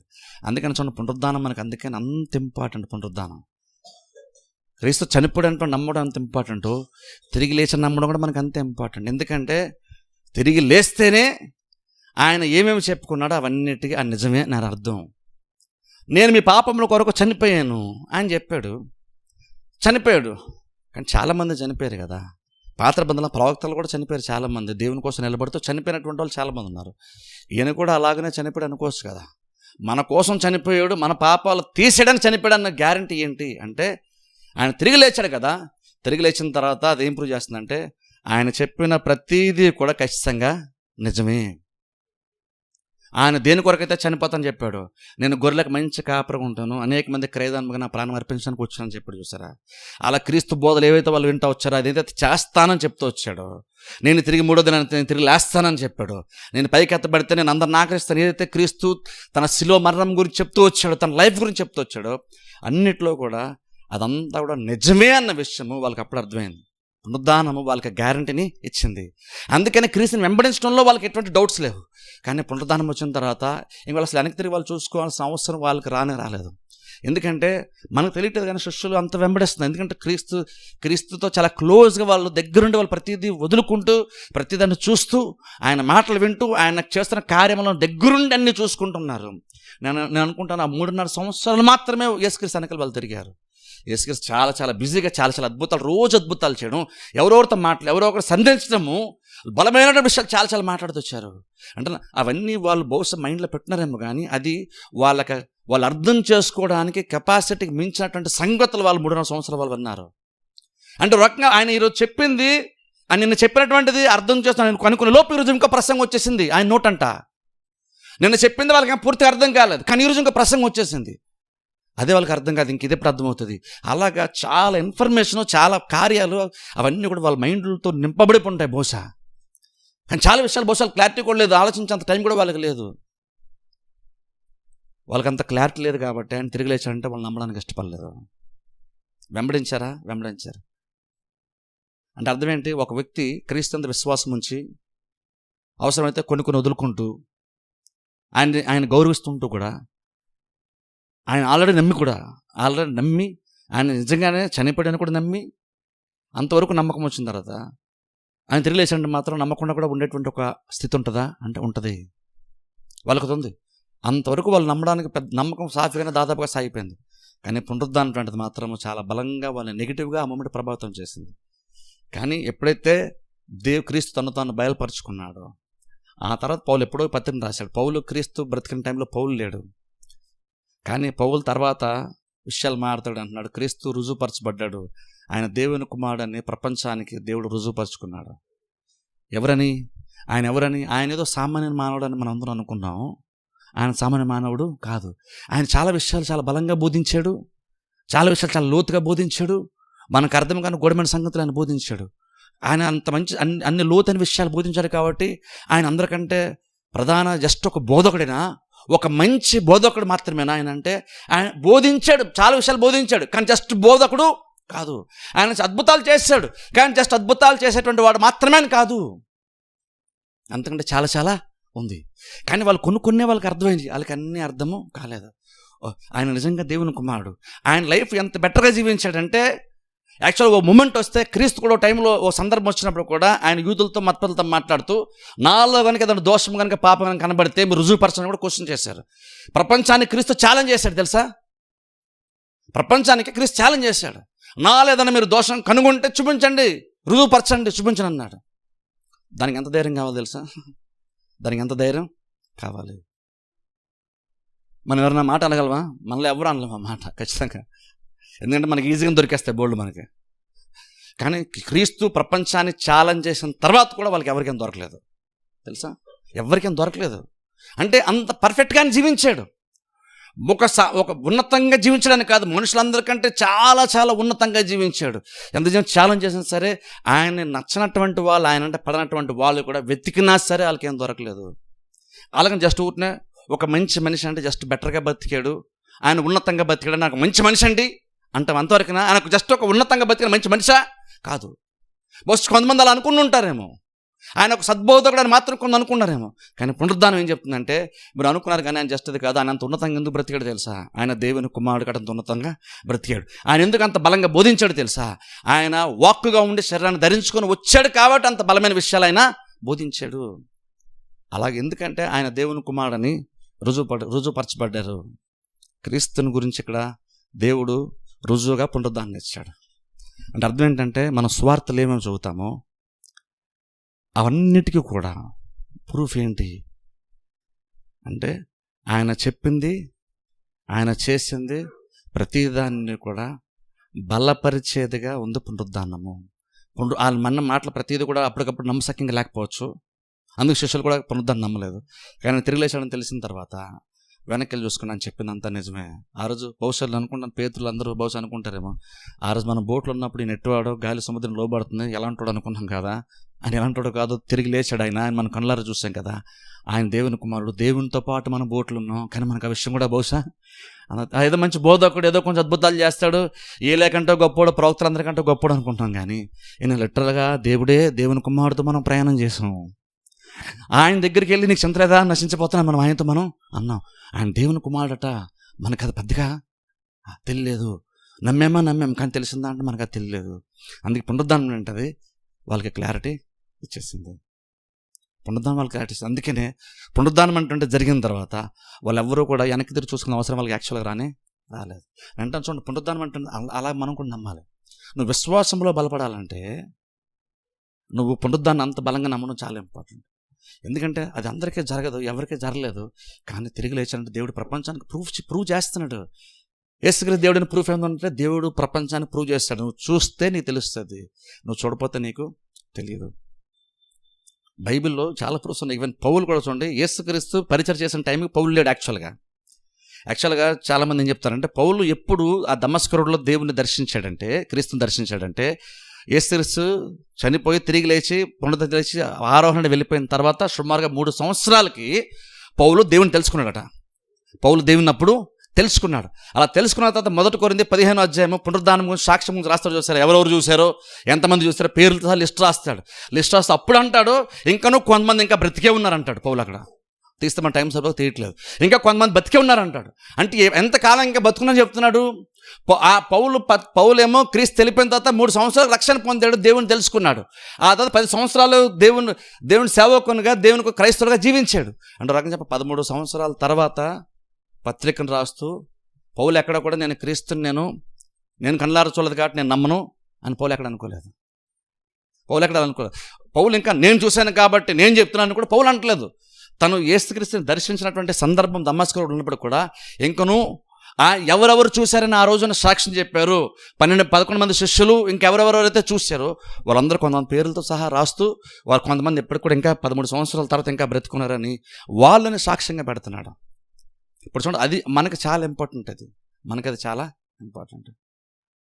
కానీ ప్రపంచం ఏంటంటే ఆ మనుషులు కదండి, వాళ్ళ మాటలు మనం ఎలా నమ్ముతాం, వాళ్ళ మాటలు మనం ఎలాగన్నా నమ్ముతాం. ఈ రోజుల్లో అంటే మనం మనుషులు ఏం చెప్పారు సరే ఈ రోజుల్లో మనం నమ్మలేము. కానీ ఆ రోజుల్లో మనుషులు చెప్పారంటే ఖచ్చితంగా మనం నమ్మచ్చు. ఎందుకంటే వాళ్ళు ఫస్ట్ హ్యాండ్గా వాళ్ళ సాక్షులు దానికి. ఈ రోజుల్లో కూడా చూడండి, టీవీలో మనం చాలా చూస్తాం. ఇప్పుడు అక్కడ అమెరికాలో ఇరాక్లో యుద్ధం అవుతుంది అంటారు. మనం అక్కడికి వెళ్ళి చూసామా? నమ్మడానికి అక్కడికి వెళ్ళి చూసాం, చూడలేదు, ఎవరో చెప్పారు. ఇప్పుడు న్యూస్ ఛానల్స్ నిజంగా అంత నమ్మచ్చా మనం? యాక్చువల్గా అంత నమ్మం. కానీ వాళ్ళు చెప్పిన చాలా విషయాలు మనం నమ్మేస్తాం. అలాగా మనం చాలా విషయాలు చూడం, కానీ కొంతమంది చెప్తే మనం ఎంతో కొంతమంది నమ్మేస్తున్నాం. వాళ్ళు నమ్మేసుకుంటేనే నిజమనేసుకునే బతికేస్తున్నాం లాగా. అప్పుడు అలాంటప్పుడు ఆ రోజుల్లో వాళ్ళు చూశారు, వాళ్ళు చూసినట్టుగా వాళ్ళు చెప్పారు. దాని కొరకు వాళ్ళు వాళ్ళు నిలబడాల్సి వచ్చింది. వాళ్ళకి అంత ఈజీ కాదు. ఈరోజు నువ్వు ఒకటి చెప్పు, నువ్వు నిలబడాల్సిన అవసరం కూడా లేదు, నేను ఎవరు కూడా క్వశ్చన్ చేయరు. నువ్వు ఒక దాని కోసం నిలబడడానికి పెద్ద ప్రాబ్లం కాదు, అబద్ధాన్ని నిలబడడానికి పెద్ద ప్రాబ్లమే కాదు. ఈ రోజుల్లో నేను ఎప్పటికన్నా మాట మార్చేసుకోవచ్చు. ఈ రోజుల్లో నా ఉద్దేశం అది కాదని అనొచ్చు, లేదా సారీ చెప్పేస్తే అయిపోయింది ఈ రోజుల్లో.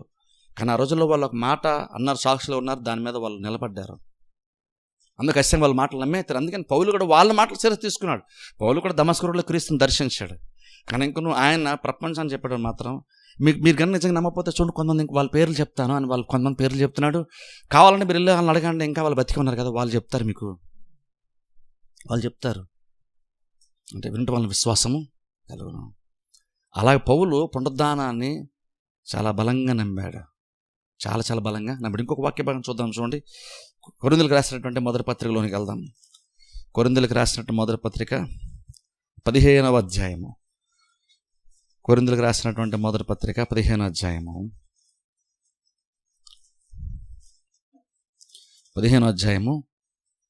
17వ వచనం చదువుతాను చూడండి. కొరింథీయులకు రాసినటువంటి మొదటి పత్రిక 15వ అధ్యాయం.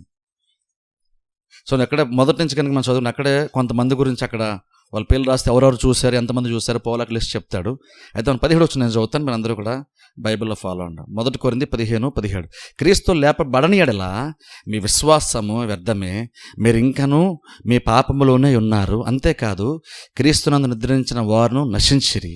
ఈ జీవితకాలం మట్టుకే మనము క్రీస్తునందు నిరీక్షణ గలవారమైన యెడల మనుషులందరికంటే దౌర్భాగ్యులమై ఉందుము.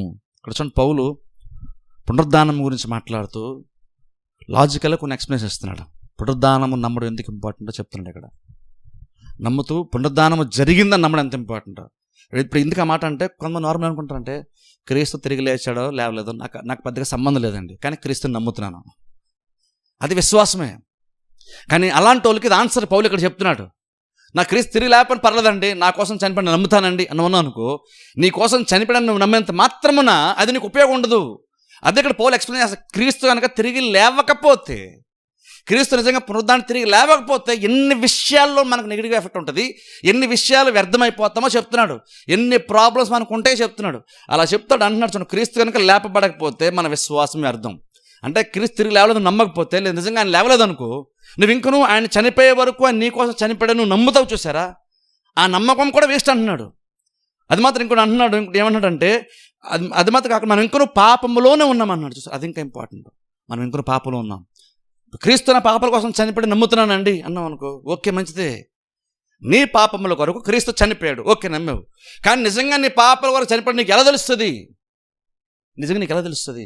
నీ కోసమే చనిపోయాడు, నీ పాపాల కొరకు చనిపోయి ఎలా తెలుస్తుంది అంటే పౌలు ఇక్కడ అంతగా అంటున్నాడు. ఇక్కడ ఆయన అలా గనక మనం ఇంకను ఆయన కనుక తిరిగి లేవకపోతే నువ్వు ఇంకొన పాపంలోనే ఉన్నావు అంటే అర్థం ఏంటి? పౌలు ఏం చెప్తారంటే ఆయన తిరిగి లేపబడకపోతే నీ పాపాలు యాక్చువల్గా నీ పాపలో చనిపోయాడు నువ్వు అనుకోవడమే, కానీ క్షమాపణ దొరికిందా, దానికి రుజువు ఉందా అంటే రుజువు యాక్చువల్ మనకి లేనట్టే. అంటే అర్థం ఏంటంటే పునరుద్ధానం ఏం రుజువు పరుస్తుందంటే ఆయన నీ కోసం చనిపోయి నమ్ముతున్నానే కాదు, ప్రూఫ్ కూడా ఉంది. ఏంటా ప్రూఫ్? నీ పాపాలు నిజంగానే క్షమించబడ్డానికి ప్రూఫ్ కూడా ఉంది. చనిపోయాడని కాదు, చనిపోయిన దానికి ప్రూఫ్ ఉంది అంటున్నాడు ఇక్కడ పౌలు. అందుకంటే లేదంటే ఆయన కనుక లేవలేదు అనుకుంటే కనుక ఆయన మన కోసం చనిపోయి నమ్మినా సరే ఇంకను మనం పాపంలోనే ఉన్నాము అంటూ, అంతే మనం నిద్రించే వార్త అనుకుని నశిస్తున్నాం అంటూ ఇంకా 19 లైఫ్ లాంగ్ దాని ఎఫెక్ట్ ఏంటంటే జీవితకాలం మట్టుకే మనము క్రీస్తునందు నిరీక్షించు వారమైన మనుషులందరికంటే దౌర్భాగ్యులు, సరే అందరికంటే దౌర్భాగ్యులు. ఇది క్రీస్తు నమ్మిన తర్వాత కూడా ఆయన నా కోసం చనిపోయి నమ్మిన తర్వాత కూడా ఇంకొక దౌర్భాగ్యుడివి అంటున్నాడు. ఎప్పుడు దౌర్భాగ్యులమి అంటే క్రీస్తు లేవకపోతే నువ్వు దౌర్భాగ్యుడివే. అంటే పునరుద్ధరణ ఎంత ఇంపార్టెంట్ తెలుసా?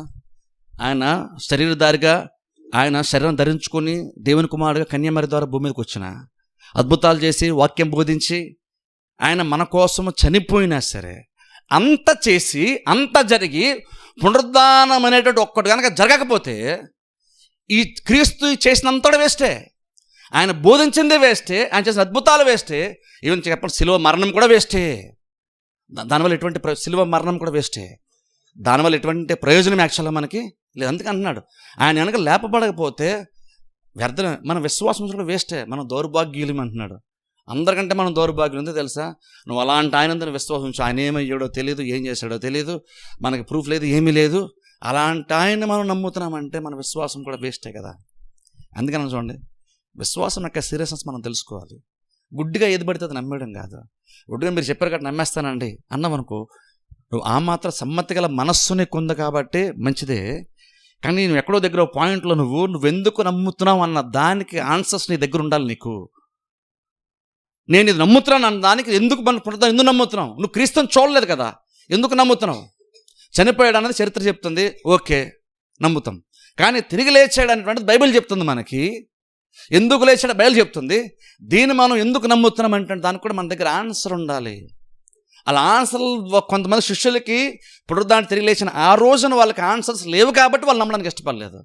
తర్వాత వాళ్ళకి జవాబు దొరికింది కాబట్టి వాళ్ళు నమ్మడానికి ఇష్టపడ్డారు. అలాగే మనం కూడా కొంచెం ఆలోచించుకోవాలి, గుడ్డిగా నమ్మడం కాదు.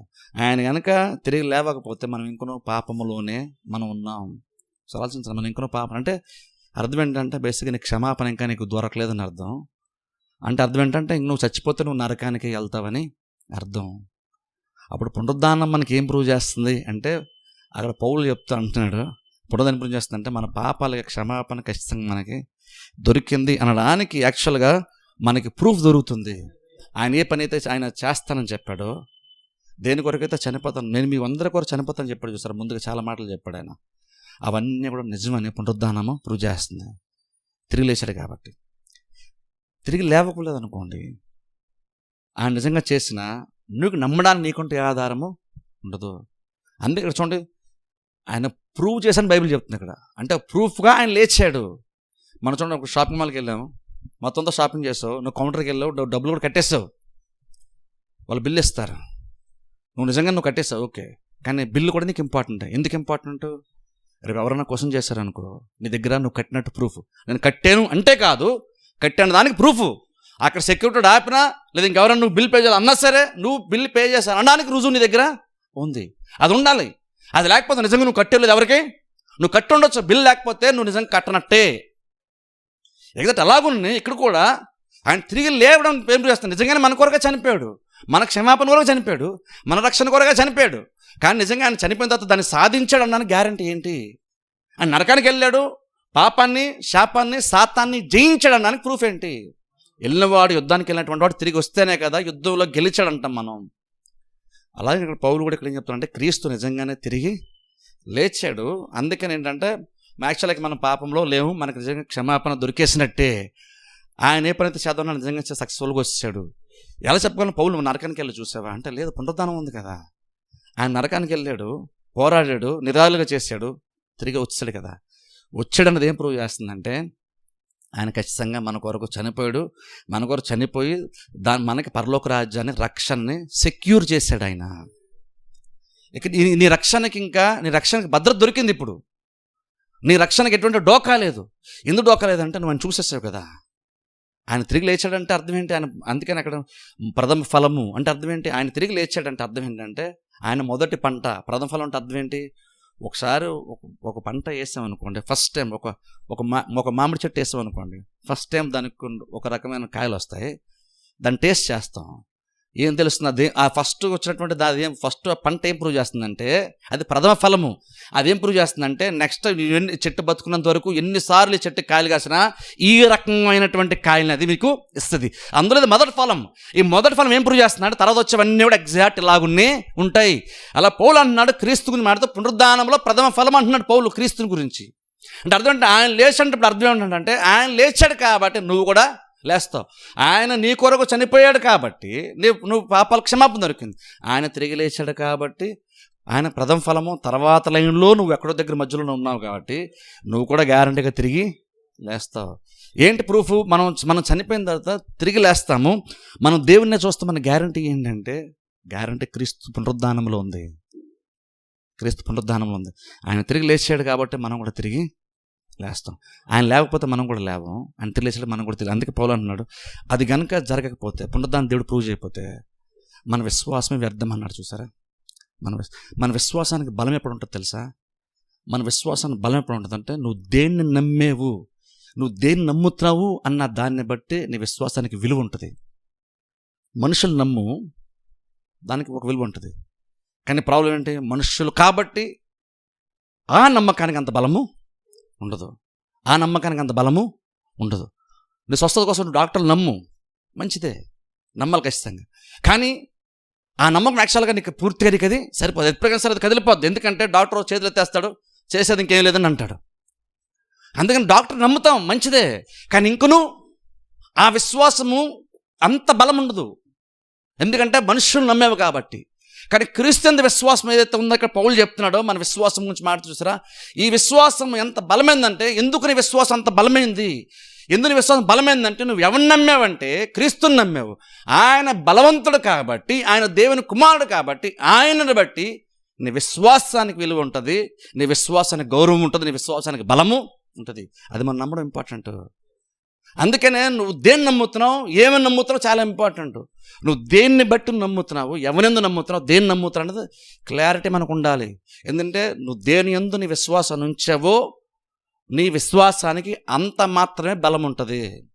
ధనాన్ని నమ్ముకో అంతే బలం ఉంటుంది, బలాన్ని నమ్ముకో అంతే నీకు ధైర్యం ఉంటుంది, అంతకు మించి ఉండదు. మనుషులు నమ్ముకో అంతే మనకు విశ్వాసం. కానీ అదే దేవుని నమ్ముకో ఆ విశ్వాసం ఎప్పటికీ కదల్చబడదు, ఎందుకంటే ఆయన మారాడు కాబట్టి. అందుకే మన విశ్వాసమున కర్త ఆయన కాబట్టి ఆయన నమ్మేవంటే నీ విశ్వాసం ఖచ్చితంగా బలం ఉంటుంది, నీ విశ్వాసం వ్యర్థము కానే కాదు.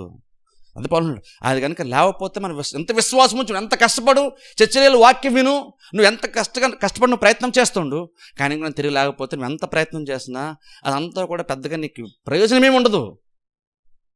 అంటే ఇప్పుడు అర్థం ఏంటి? దాని కనుక పాజిటివ్గా తీసుకుంటే ఆయన తిరిగి లేచాడు కాబట్టి ఇప్పుడు నువ్వు కనుక నమ్మేవంటే ఆ నమ్మకానికి డోకనే లేదు, ఆ విశ్వాసానికి డోకం లేదు. ఆ విశ్వాసం ఎప్పుడు వ్యర్థం కానే కాదు, నీ విశ్వాసం ఇప్పుడు వ్యర్థం అవ్వనవ్వదు. దేవుడు నిజంగా నమ్ముంటే, నా దేవుడు తిరిగి లేచాడు నిజంగా నమ్మితే, పునరుద్ధానుడైన క్రీస్తు నమ్మితే కనుక, ఆయన జస్ట్ దేవుడే నమ్మాను కాదు, నేను నమ్మినటువంటి దేవుడు తిరిగి లేచాడని నమ్మితే కనుక నీ విశ్వాసానికి ఎంతో గౌరవం ఉంటుంది, నీ విశ్వాసం ఎంతో బలం ఉంటుంది. ఎందుకు బలం ఉంటుంది అంటే ఆయనని బట్టి, ఆయన విశ్వాసం ఉంచావు కాబట్టి ఆయన్ని బట్టి నీ విశ్వాసానికి ఎంతో బలము ఉంటుంది. ఇంకొక వాక్య భాగం చూద్దాం, చూడండి. పేతురు రాసినటువంటి మొదటి పత్రికలు వెళ్దాం.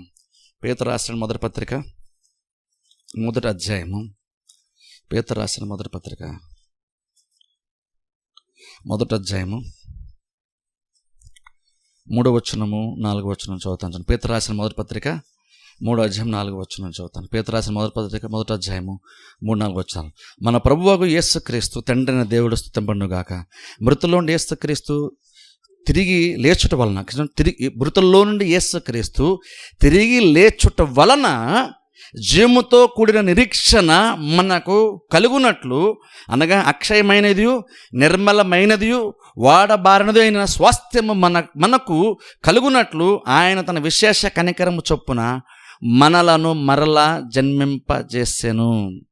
అది ఇంకా మార్చి 5 వచ్చిన చదువుతాం. కడవరి కాలం మందు బయలుపరచబట్టకు సిద్ధముగా ఉన్న రక్షణ మీకు కలుగునట్లు విశ్వాసం ద్వారా దేవుని శక్తి చేత కాపాడబడు మీ కొరకు ఆ స్వాస్థ్యము పరలోకమందు భద్రపరచబడి ఉన్నది. దాన్ని బట్టి మేము ఆనందిస్తాం అంటున్నాడు. ఇక్కడ ఏం చెప్తుంది? అంతటి కారణం ఏంటి? నీకు నిరీక్షణ ఉంది అంటున్నాడు. నీ కొరకు దేవుడు చాలా సిద్ధపరిచాడు అంటున్నాడు. అక్కడ స్వాస్థ్యము నీకు పరలోకం ఉంది అంటున్నాడు. ఏంటంటే గ్యారంటీ? పరలోకం చచ్చిపోతే ఖచ్చితంగా నేను పరలోకం వెళ్తాను, పరలోకంలో నేను దేవునితో పాటు ఉంటాను అనడానికి నా గ్యారంటీ ఏంటంటే అక్కడ పౌలు మాడుతా అంటున్నాడు, మృతుల్లో ఉండే క్రీస్తు తిరిగి లేచుట వలన జీవముతో కూడినటువంటి నిరీక్షణ. నిరీక్షణ ఎలాగొచ్చింది? క్రీస్తుని బట్టి అనొచ్చు పౌలు ఇక్కడ, కానీ పౌలు క్రీస్తుని బట్టి అనలేదు, క్రీస్తు మృతుల్లో తిరిగి లేచాడు కాబట్టి అంటున్నాడు. అంటే స్పెసిఫిక్గా అక్కడ పౌలు పునరుద్ధానాన్ని స్ట్రెస్ చేస్తున్నాడు, పునరుద్ధానాన్ని బలపరుస్తున్నాడు, పునరుద్ధాన్ని హైలైట్ చేసి చెప్తున్నాడు. పునరుద్ధానాన్ని బట్టి అనే విషయం గుర్తుపెట్టుకోండి, జస్ట్ క్రీస్తుని బట్టి అని కాదు. ఎందుకంటే చాలామంది క్రీస్తు నమ్మే వాళ్ళు ఉంటారు, కానీ క్రీస్తు తిరిగి లేచాడు నమ్మరు చాలామంది. అన్యులు ఉంటారు అనుకోండి, చరిత్ర ఎంతో కొంత రుజువులు ఉన్నాయి కాబట్టి క్రీస్తు నిజంగానే వచ్చాడండి, ఆయన మంచిగా బోధించాడు, కొంతమంది చంపేశారు ఆయన్ని, అంతవరకు ప్రపంచంలో చాలా మంది నమ్మేస్తారు, కానీ వాళ్ళ పునరుద్ధానాన్ని నమ్మరు. అప్పుడు వాళ్ళ విశ్వాసానికి మన విశ్వాసానికి డిఫరెన్స్ ఏంటి? క్రీస్తుని ఇంకనూ వాళ్ళు నమ్మారు, కానీ జస్ట్ పునరుద్ధానం ఒక్కటి వాళ్ళు నమ్మరు. కానీ మనం వాళ్ళకు అడుగు ముందుకేసి మన పునరుద్ధానాన్ని సైతం మనం నమ్ముతున్నాం. అందరూ ఇక్కడ పౌలు అంటున్నాడు, పునరుద్ధానం నమ్ముతున్నావు కాబట్టి దాని నుండి వచ్చే బెనిఫిట్ ఏంటంటే పునరుద్ధానం వలన నీకంటూ ఒక స్వాస్థ్యం పరలోకంలో భద్రపరచబడి ఉంది. అలా అంటూ చూడండి, ఒక మాట అన్నాడు చూడండి అక్కడ 4వ వచనము 6వ లైన్లో 7వ లైన్లో ఉంది చూడండి. అక్కడ తన విశేష కనికరం చొప్పున మనలను మరలా జన్మింపజేశాను. ఎవరు జన్మింపజేశారు అంటే పౌలు అంటున్నాడు అక్కడ తిమోతితో, క్రీస్తు మనలను జన్మింపజేశాను, దేవుడు మనల్ని జన్మింపజేశాడు. నేను ఎప్పుడు తిరిగి జన్మించానంటే పలాంటి మనం చెప్తాం, కానీ నిజంగా నువ్వు జన్మించలేదు. పిల్లలు వాళ్ళు పుట్టారా? తల్లి జన్మనిచ్చింది, తల్లి జన్మనిస్తే బిడ్డలు పుట్టారు. వాళ్ళుగా పుట్టే కెపాసిటీ వాళ్ళకి లేదు, తల్లి వాళ్ళని కనింది, తల్లి వాళ్ళకి జన్మను ఇచ్చింది. నువ్వు కూడా తిరిగి జన్మించావు, క్రీస్తు నమ్మేవు, రక్షణ పొందావంటే నీకు నువ్వు ఆ పని చేసుకోలేదు, దేవుడు నిన్ను కంటే నువ్వు పుట్టేవు. తిరిగి జన్మించమంటే అర్థం ఏంటి? దేవుడు నిన్ను తిరిగి జన్మింప చేశాడు కాబట్టి నువ్వు జన్మించావు. తిరిగి జన్మించేంత సామర్థ్యం నీకు లేదు, దేవుడు కంటే నువ్వు కనబడ్డావు. అందుకే ఇప్పుడు అంటున్నాడు పౌలు అక్కడ, పేతురు అంటున్నాడు ఇక్కడ, మనకి స్వాస్థ్యం పరలోకంలో భద్రపరచబడి ఉంది. స్వాస్థ్యం పరలోకంలో ఒకసారి ఉంచండి. నిరీక్షణ చూడండి, ఈ లోకం మట్టుకు మన నిరీక్షణ కాదు, క్రీస్తు నమ్మాం కాబట్టి ఈ లోకం నిరీక్షణ మనకి ఎక్కడితో కాదు. ఎంతవరకు మన నిరీక్షణ కంటిన్యూ అవుతుందంటే, క్రీస్తు పునరుద్ధానం మనల్ని ఎంత ఎఫెక్ట్ చేస్తుందంటే, నువ్వు చచ్చిపోయే మూమెంట్లో కూడా నీకు ఒక నిరీక్షణ. ఏంటో నిరీక్షణ అంటే, నేను చనిపోతే పునరుద్ధానం నేను తిరిగి లేస్తాను. ఎందుకు లేస్తానంటే క్రీస్తు లేచాడు కాబట్టి నేను కూడా గ్యారంటీగా లేస్తాను, పరలోకం వెళ్తాను, అక్కడ నా కొరకు స్వాస్థ్యం రెడీగా ఉంది. అంటే అర్థం ఏంటి? ఇక్కడ నేను చచ్చిపోయిన తర్వాత నేను తిరిగి లేస్తానంటే నష్టపోయిందంతా నాకు వచ్చేస్తుందనే కాదు. ఇప్పుడు చూడండి, నార్మల్ అనుకుంటామంటే చనిపోయారు అనుకోండి, పోన్లు వద్దానని తిరిగి లేస్తానంటే ఊరుకోండి అని ఓదార్స్తాం మనం. కానీ అంటే నువ్వు చనిపోయిన తర్వాత తిరిగి లేచినప్పుడు జస్ట్ నువ్వు రికవరీ కాదు, అంటే పోగొట్టుకుంది నీకు వస్తుందని కాదు, ఇంకా ఎక్స్ట్రానే నీకు ప్లస్గా చాలా వస్తుంది. ఏంటది? నువ్వు శరీరాన్ని పోగొట్టున్నావు, నువ్వు వృద్ధాప్యం వస్తుంది లేదా రోగం వస్తుంది, శరీరాన్ని వదిలేసి వెళ్ళిపోయావు. ఇప్పుడు పునరుద్ధానం ఏం జరుగుతుంది? నీకు శరీరం వచ్చేస్తుంది అంతేనా? కాదు. పోగొట్టుకున్నది మాత్రం, పోగొట్టుకుంది కోల్పోయింది మాత్రం నీకు తిరిగి వచ్చేస్తుందా? కాదు. పునరుద్ధానం నువ్వు నమ్మితే నిరీక్షణ ఎంత గొప్పదంటే, నువ్వు పోగొట్టుకున్నటువంటిది విడిచిపెట్టింది మాత్రమే రావడం కాదు, ఇంక ఎక్స్ట్రా వచ్చేస్తుంది. ఏంటది? స్వాస్థ్యం పరలోకం ఉంది. ఈ శరీరాన్ని నువ్వు వదిలేస్తావు, నీకు శరీరం దేవుడు ఇచ్చేస్తాడు. ఓకే, నీకు ఇస్తాను, పోయింది కదా, వస్తుంది కదా, ఓకేనా అన్న దేవుడు దానికి మళ్ళీ మహిమనిస్తానన్నాడు. నువ్వు ఏది కోల్పోయావు? శరీరాన్ని కోల్పోయావు. శరీరం మాత్రం ఇచ్చేసి దేవుడు ఓకే అని ఇప్పుడు నీకు అంటలేదు, దానికి మళ్ళీ ఎక్స్ట్రాగా దేవుడు మహిమను కూడా జతపరుస్తూ ఉన్నాడు.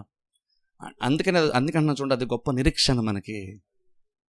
అందుకని నాకు గొప్ప స్వాస్థ్యం మనకి పరలోకంలో మనకు ఉందంటే అర్థం ఏంటంటే, పునరుద్ధానం నమ్మిన తర్వాత మనం తిరిగి లేస్తాము, దీనికంటే బెటర్ లైఫ్, ఈ లోకం కంటే బెటర్ లైఫ్ మన కోసం పరలోకంలో రెడీగా ఉంది. దానికి గ్యారంటీ ఏంటంటే పునరుద్ధానం మనకు గ్యారంటీ ఇస్తుంది. పునరుద్ధానం ఏం చెప్తుందంటే, ఈ లైఫ్ తర్వాత ఇంకో లైఫ్ ఖచ్చితంగా ఉంది. చచ్చిపోతే నువ్వు గాల్లో కలిసిపోవు, సృష్టిలో కలిసిపోవు, చచ్చిపోతే ఇంకంత అయిపోయింది, స్విచ్ ఆఫ్ అయిపోయింది, ఇంకేం లేదని కాదు, తర్వాత లైఫ్ ఖచ్చితంగా ఉంది. ఇక్కడ పౌలు కూడా చెప్తున్నాడు, ఇప్పుడు పేతురు చెప్తున్నాడు ఇక్కడ. అందుకన్నా చూడండి, పునరుద్ధానం అంటది అంత ఊరి మీద క్యాజువల్, నేను గుడ్డిగా పర్లేదులేండి, నాకు అంత ఎక్స్ప్రెషన్ అవసరం లేదు, నేను గుడ్డిగా నమ్మేస్తానులేండి, అంత పునరుద్ధానం అనేటువంటి దాన్ని అంత అల్పంగా ఎంచకండి. పునరుద్ధానం అంత అల్పంగా మనం ఎంచకూడదు. ఎంతగా అపోస్తులు శిష్యులు పునరుద్ధానం చనిపోయే వరకు నమ్మినటువంటి వాళ్ళు పునరుద్ధానం తిరిగి లేచిన నమ్మలేదు. కానీ తిరిగి లేచిన తర్వాత అసలు వాళ్ళకి తిరిగి చూసుకోలేకుండా పోయింది వాళ్ళకి. అసలు వాళ్ళు కొంచెం కూడా అణువు కూడా వాళ్ళకి డౌటే లేదు. అన్ని శ్రమల్లో కూడా వాళ్ళకి డౌట్ లేదు తిరిగి లేచిన తర్వాత. అందుకని మీరు చూడండి, ఆ తర్వాత వాళ్ళు దేవుని కొరకు ఎంతలా జీవించారు, ఎంతలా పరిచయం చేశారు, పత్రికలు రాశారు, సువార్తలు రాశారు. మత్తయి, మార్కు, లూకా, యోహాను వీళ్ళందరూ సువార్తలు రాశారు. వాళ్ళకి అప్పటికి బైబిల్ అంటే ఏంది? పాత నిబంధన మాత్రం బైబిల్, వాళ్ళకి దేవుని పరిశుద్ధ గ్రంథం అది. కానీ వీళ్ళు అత పునరుద్ధానం అయిన తర్వాత క్రీస్తుని చూసిన తర్వాత ఆయన చేసినటువంటి కార్యాలు, ఆయన బోధించినటువంటి బోధను వాళ్ళు ప్రపంచానికి ఎంతగా తెలియజేయాలనుకున్నారంటే అసలు అది కూడా బైబిల్తో సమానంగా వాళ్ళు అనుకున్నారు. అది కూడా ధర్మశాస్త్ర గ్రంథంతో సమానం అనుకొని రాయడానికి సాహసించారు. సువార్తలు, పత్రికలు రాశారు వాళ్ళు. అందు బైబిల్ ఇంకొక గొప్ప అద్భుతం ఏంటి తెలుసా? వాళ్ళు రాసినప్పుడు కూడా వాళ్ళను నెగిటివ్స్ కూడా వాళ్ళు రాసుకున్నారు. అది బైబిల్లోకి అద్భుతం. నార్మల్గా నేను పుస్తకం రాస్తాను అనుకోండి, నా కోసం అంత మంచిగా రాస్తా. ఈరోజు చాలామంది ఉంటారు, రాజకీయ నాయకులు పెద్ద పెద్దలందరూ రాయించుకుంటారు పుస్తకాలు, వాళ్ళ తేలితో రాయించుకుంటారు, అంత మంచిగా రాయించుకుంటారు. చెడుగేమి ఎవరు నార్మల్ ఎవరు రాయించుకోరు. అది మానవ సహజం, అది ఎవరు రాయించుకోరు. కానీ మత్తయి, మార్కు, లూకా, యోహాను వీళ్ళు రాశారు. అంతా వాళ్ళ కంట్రోల్ ఉంది, ఏది కావాలన్నా మార్చేయచ్చు. కానీ వాళ్ళు మార్చడానికి ఇష్టపడలేదు. వాళ్ళు తోమా నమ్మలేదని రాశారు వాళ్ళు. ఇంకెవరైనా నమ్మలేదా? మీరు లేడీస్ అంత ఎమోషనల్, మీరు చెప్తే మేము నమ్మ అనుకున్నారు, అది రాశారు వాళ్ళు. మేము నమ్మలేదని రాసుకున్నారు వాళ్ళు. పలానోళ్ళు నమ్మలేదని వాళ్ళు రాసేసుకున్నారు. ఎందుకు రాసుకున్నారు అలాగా? వాళ్ళు ప్రపంచానికి ఉన్న విషయాన్ని తెలియజేద్దంటున్నారు. పునరుద్ధానం మేము నమ్మేస్తే మేము అపోస్తున్నాం కదా, మేము ఆల్రెడీ చాలా వదిలేసి వచ్చాం, 3.5 years ఆయనతో ఉన్నాం, మాకు డౌట్ ఎందుకు వస్తుంది అని రాశారు వాళ్ళు. రాయలేదు. 3.5 years ఆయన వెనకాల తిరిగిన తర్వాత కూడా, ఆయన బోధిస్తుంటే చెవులారా విన్న తర్వాత కూడా, కళ్ళారా అద్భుతాలు చూసిన తర్వాత ఇంకొను మేము నమ్మలేకపోయామని రాశారు వాళ్ళు. అందుకని ఎంతకన్నా ప్రాక్టికల్ బుక్ ప్రపంచంలో ఉంటుందా? ఇదంతా మనుషులు ఏదో రాసేసారండి, అంతా కవర్ చేసేసుకున్నారంటారు. కానీ ఎవరు కవర్ చేసుకోవాలి? చాలామంది ఏమంటారు, యేసుక్రీస్తు తిరిగి లేవలేదు, శిష్యులు శవాన్ని దాచేసారంటారు. కానీ బైబిల్ అక్కడ ఏముంది? బైబిల్ అక్కడ ఏముందంటే, ఒక ఆయన సమాధిని క్రీస్తుని తీసుకెళ్ళి తన సమాధిలో పెట్టాడు. బైబిల్ చెప్తే రాయిని దొర్లించాడని బైబిల్ ఉంటుంది. రాయిని దొర్లించేసిన తర్వాత ఈ ఫరిసీయులకి, మత పెద్దలకి, వాళ్ళకి ఇంకా క్రీస్తు మైండ్లో ఫ్రెష్గా ఉన్నాడు, వాళ్ళకి భయం వేస్తుంది. ఏమని అన్నాడు అని బహుశా పిలాతు దగ్గరికి అనుకుంటా వెళ్ళి అన్నారు, ఆయన 3 దినాలు లేస్తా అన్నాడు, నిజంగా లేచిపోతాడేమో, లేదు శిష్యులు బాడీ మాయం చేసేస్తారేమో, కొంచెం మీరు ఏదైనా ఏర్పాటు చేస్తే బాగుంటుంది అంటే, సరే మీకోసం మీకు ఎంతమంది కావాలి అంతమంది సైన్యాన్ని మీరు తీసుకెళ్ళి కాపలా పెట్టుకోండి, ఎవరు డెడ్ బాడీని దొంగిలించుకోండి, మీరు కాపలా పెట్టుకోండి, ఎందుకంటే శిష్యులు దొంగిలించేసి ఆయన లేచాడు అంటారేమో, ఎవరు తెలుసు అని వాళ్ళ మతపత్రులు అడిగేసరికి సరే కాపలా పెట్టుకుని అన్నాడు. కొంతమంది సైనికులు ఇచ్చాడు, కాపలా పెట్టుకున్నారు. వాళ్ళకి అక్కడ కూడా సాటిస్ఫై రాజా సీల్ కూడా ఉంటే బాగుంటుంది అన్నారు. సీల్ కూడా వేయించారు. ఎంత జరిగిన తర్వాత కూడా ఇంకను క్రీస్తు అందులోంచి బయటికి వచ్చారు. ఏ మనిషి యొక్క పరిమితి లేకుండా వచ్చారు. అంత గవర్నమెంట్ అంత కేర్ తీసుకుంటారు. రోమన్ గవర్నమెంట్ సీల్ చేసిన తర్వాత కూడా ఆయన పునరుద్ధానాన్ని ఎవరు కూడా ఆపలేకపోయారు. అంటే దేవుడు చాలా క్లియర్గా ప్రపంచానికి రుజువు పరిచేసుకున్నాడు. అందుకనే శిష్యులు ఇందులో పత్రికలు రాశారు, ఆయన కొరకు వాళ్ళు జీవించడం ఆయన చనిపోయారు కదా ఆయన కోసం కూడా వాళ్ళు. ఒకసారి ఆలోచించండి, నిజంగా శిష్యుల గురించి అబద్ధాన్ని ప్రకటించేశారండి, ఆయన తిరిగి లేవలేదు, ఊరిని ఎలా చెప్పేసుకున్నారండి అంటే, సరే ఏదో లాభం కొద్దీ శిష్యులు ఏదో చెప్పేశారు అనుకుందాం, డబ్బుకో పేరు ప్రఖ్యాతలకో ఏదో ఆశపడి, లేదా ఒక మతాన్ని వాళ్ళే స్టార్ట్ చేసి వ్యవస్థాపకులుగా ఫౌండర్ ఉండిపోదాం అనుకోను స్టార్ట్ చేశారు అనుకుందాం. ఒక అబద్ధాన్ని బేస్ చేసుకుని ఒక మనిషి ఎంతవరకు వెళ్తాడు? చచ్చిపోవరికి వెళ్తాడా? ఈరోజు న్యూస్ ఛానల్స్ చూడండి, చచ్చిపోవరికి వెళ్తారా? వాళ్ళు వెళ్తారా? ఫస్ట్ వాళ్ళు నేను చెప్తాను, గ్యారంటీ లేదు. నిజంగా చచ్చిపోరికి వస్తే లేదు మేము చెప్పినంత ఊరిని అబద్ధం చెప్పాం అని కూడా ఒప్పేసుకుని చాలామంది ఉంటారు. అంటే ఎంతవరకు లాభం వస్తుందంటే ఎంతవరకు గుడ్డిగా ఏదైనా సరే అబద్ధాన్ని ప్రకటించేస్తాం. కానీ ఒక అబద్ధాన్ని బేస్ చేసుకొని ప్రాణం వదిలేయడానికి రెడీ అయిపోతారు మనిషి. నిజంగా ప్రాణం మీదకి వస్తే ఏమంటారు, అబ్బాయి లేదు అబద్ధం చెప్పాలండి, ఎందుకో చేశానులేండి, క్షమించండి అంటాడు. అవసరం జైల్లో ఉంటే జైల్లో ఉంటాడు కాసేపు. ప్రాణం ఎవరు వదులుకుంటారు? అది నిజం అయితే తప్ప వాళ్ళు నిజమని ప్రకటించిన దాని కొరకు చనిపోవడానికి నార్మల్ ఎవరు ఇష్టపడరు. వాళ్ళు చనిపోయినది ఏం చెప్తుంది? వాళ్ళు ఏమో డబ్బులు సంపాదించుకోవడానికి వాళ్ళు అపోస్తలుగా ఉండే ప్రపంచం మొత్తం తిరగలేదు. వాళ్ళు పేరు ప్రఖ్యాత సంపాదించుకోవడం వాళ్ళు తిరగలేదు. అలా తిరగడం వల్ల వాళ్ళ ప్రాణాలే కోల్పోసి వచ్చింది. నష్టపోతూ సువార్తను అంత బలంగా ప్రకటించారు. అదేం ప్రూవ్ చేస్తుంది? వాళ్ళు అలా ప్రకటించడం వల్ల వాళ్ళకి ఒక్క పైసా లాభం లేదు వాళ్ళకి. కానీ ఇంకొన ప్రకటించారు. కొన్ని ప్రకటిస్తూ వ్యతిరేకత వచ్చిన ఆపేసారా? ఆపేలేదు. ఇంకొను చచ్చిపోవడానికి రెడీ అయిపోయారు. చచ్చిపోవడానికి ఎందుకు రెడీ అయిపోయారంటే అది నిజమైతేనే కదా మనిషి చావడానికి రెడీగా ఉంటాడు. నిజంగా తిని చచ్చిపోతారు, అది నిజం కాదులండి. వదిలేస్తారు కదా దాన్ని. నేను చెప్పినంత ఎప్పుడో చేసిందంత అబద్ధం ఏంటని వదిలేస్తారు. కానీ వాళ్ళు వదలలేదు, చచ్చిపోవడం రెడీ అయిపోయారు దేవుని కోసం. ఎందుకంటే వాళ్ళంత బలంగా పునరుద్ధానం అంటే వాళ్ళ లైఫ్ని ఎఫెక్ట్ చేసిందంటే, అంతకు ముందు అపోస్తలు వేరు, పునరుద్ధానం తర్వాత అపోస్తలు వేరు. లైఫ్ని మార్చేసింది. అంటాను, మనం ఎగ్జామిన్ చేసుకోవాలి, మనం పరిశీలించుకోవాలి. మనము పునరుద్ధానాన్ని అంత బలంగా నిజంగా నమ్ముతున్నామో అర్థం చేసుకోవాలి. జస్ట్ గుడ్డిగా నమ్మేస్తాను అనొద్దు. నువ్వు నిజంగా ఎంత ఆలోచించావు నమ్మడానికి ముందు, పునరుద్ధానం నమ్మడానికి ముందు ఎంత ఆలోచించావు. సార్ అన్యుల్లాగా బయట జనరల్గా కాదు, బైబిల్ ప్రకారమే ఎంతవరకు నువ్వు స్టడీ చేసి ఎంతవరకు నువ్వు నిజంగా లోతుగా నువ్వు ఆలోచించావు. నమ్మితే ఏంటి, నమ్మకపోతే ఏంటి, నమ్మటం వల్ల వచ్చే బెనిఫిట్స్ ఏంటి, ఎప్పుడైనా నువ్వు ఆలోచించావు నిజంగా అన్నంత అంత లోతుగా ఆలోచించాలి. అంత బలంగా నువ్వు పునరుద్ధానం కనుక నువ్వు నమ్మితే ఆ పునరుద్ధానము నీ లైఫ్ని మార్చేస్తుంది. నీ లైఫ్ని మార్చేస్తుంది. ఎక్కడ లేని ధైర్యంతో మనం లోకంలో మనం జీవించగలుగుతాం. ఎందుకంటే ఆయన తిరిగి లేచాడంటే ఆయన ఇంకా సజీవుడు అని అర్థం. అవునా కదా? ఆయన తిరిగి లేచిన అర్థం ఏంటి? ఆయన సజీవుడు. పరలోకం ఉన్నాడు కానీ సజీవుడు. అప్పుడు అర్థం ఏంటి? ఆయన ఏమన్నాడు వెళ్ళిపోయేటప్పుడు? నేను మీతో పాటు నేను ఉంటాను, మీరు సర్వసృష్టికి స్వార్థపడడానికి నేను మీతో పాటు ఉంటాను అన్నాడు. అంటే ఆయన బతుకున్నాడంటే అర్థం ఏంటి? ఆయన నిజంగా మనతోనే ఉన్నాడని అర్థం. ఆయన మనతో నిజంగా ఉంటే అప్పుడు అర్థం ఏంటంటే నిజంగా ఆయన ఎంత క్లోజ్గా యాక్చువల్గా మనతో ఇష్టపడుతున్నాడో మనం ఆలోచించాలి. ఆయన నిజంగా నువ్వు ఎంత క్లోజ్గా ఆయనతో జరుగుతున్నావు. కానీ క్రీస్తు ఏం చెప్పారు తెలుసా? బతుకున్నప్పుడు ఆయనకి మనకి సహవాసం సాన్నిధ్యం నుంచి మాడుతూ నేను ద్రాక్షవల్లి తీగలతో పోల్చారు ఆయన. ఒకసారి చెప్తాను చూడండి, దేవునికి మనకున్న రిలేషన్ చెప్తున్నాను, ఎంత క్లోజ్ రిలేషన్ ఉందో చెప్తున్నాను. బైబిల్ మీరు చూడండి, ఆయన ద్రాక్షవల్లి మనం తీగలమే అలా పోల్చారు. అలాగే అలాగే అలాగే సంఘమేమో ఆయన వధువుగా పోల్చారు, ఆయన పెండ్లి కుమారుడుగా ఆయన పోల్చాడు. అలాగే ఇన్ని రకాల అంటే చూడండి అక్కడ ఎంతగా ఓదన కూడా కనెక్షన్ ఉంది. ఒకసారి ఆయనేమో మనం గొర్రెలు, ఆయనేమో మనకి కాపరి ప్రతి బెనిఫిట్ గొర్రెలకి వస్తుంది. అలా అంటే అంత క్లోజ్ రిలేషన్ని ఆయనకి మనకు ఉన్నట్లుగా క్రీస్తు చెప్తూ వచ్చారు. ఆయన తిరిగి లేచాడంటే ఆయన చెప్పింది నిజమే. అప్పుడు నిజంగా మనం ఆయనతో ఉన్న సహవాసాన్ని అంత మనం ఎక్స్పీరియన్స్ చేస్తున్నాం ఆలోచించుకోవాలి.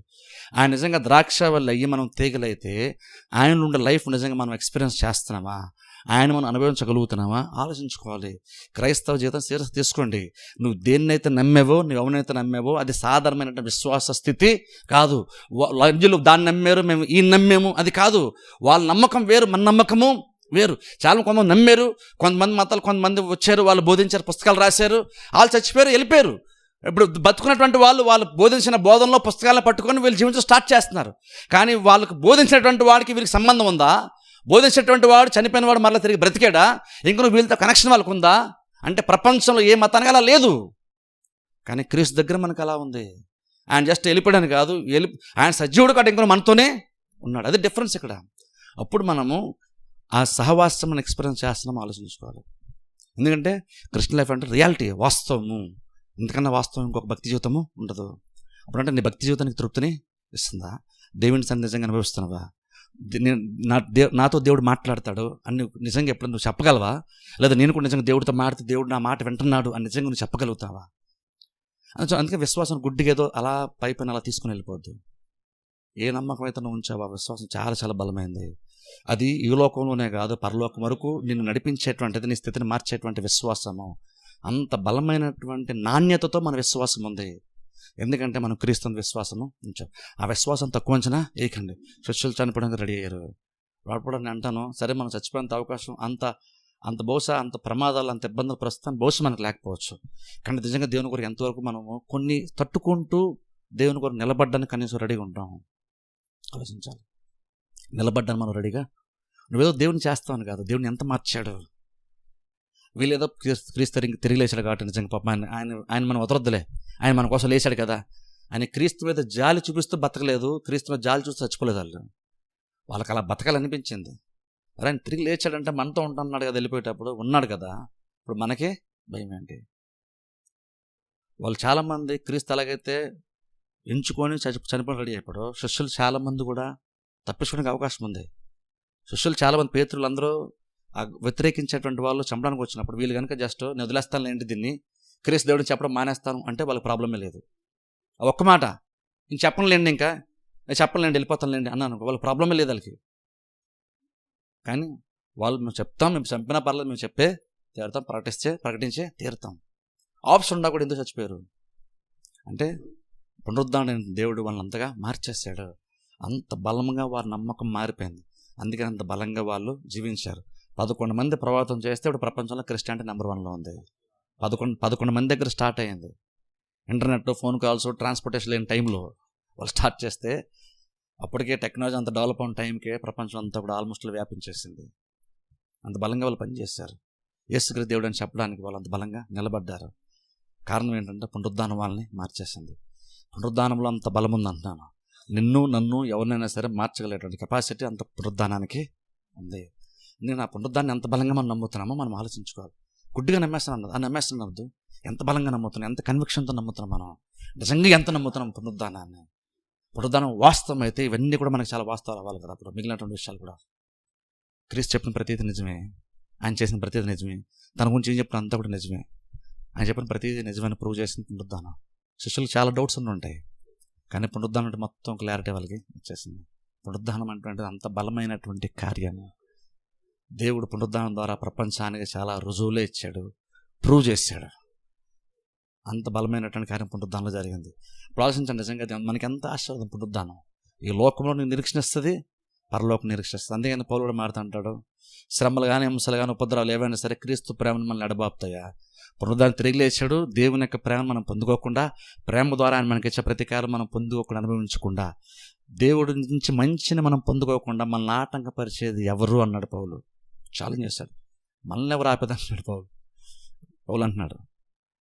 అంటే అంత పునరుద్ధానం అంటే అంతగా పౌల్ని మార్చేసింది. శ్రమలు, హింసలు, ఉపద్రవాలు కూడా దేవుని మనం దూరం చేయలేవు కదా అంటున్నాడు. పౌలు అలాగా మారిపోయాడు. అపోస్తలు అలా మారిపోయారు. పునరుద్ధానం నిజంగా నమ్మితే ఆడ పునరుద్ధానం మనకు తెలియకుండా మన అలాగా మార్చేస్తుంది. పునరుద్ధానం అంత బలము అంత. ప్రార్థన చేసి అందరూ తల వంచి కళ్ళు మూసుకోండి.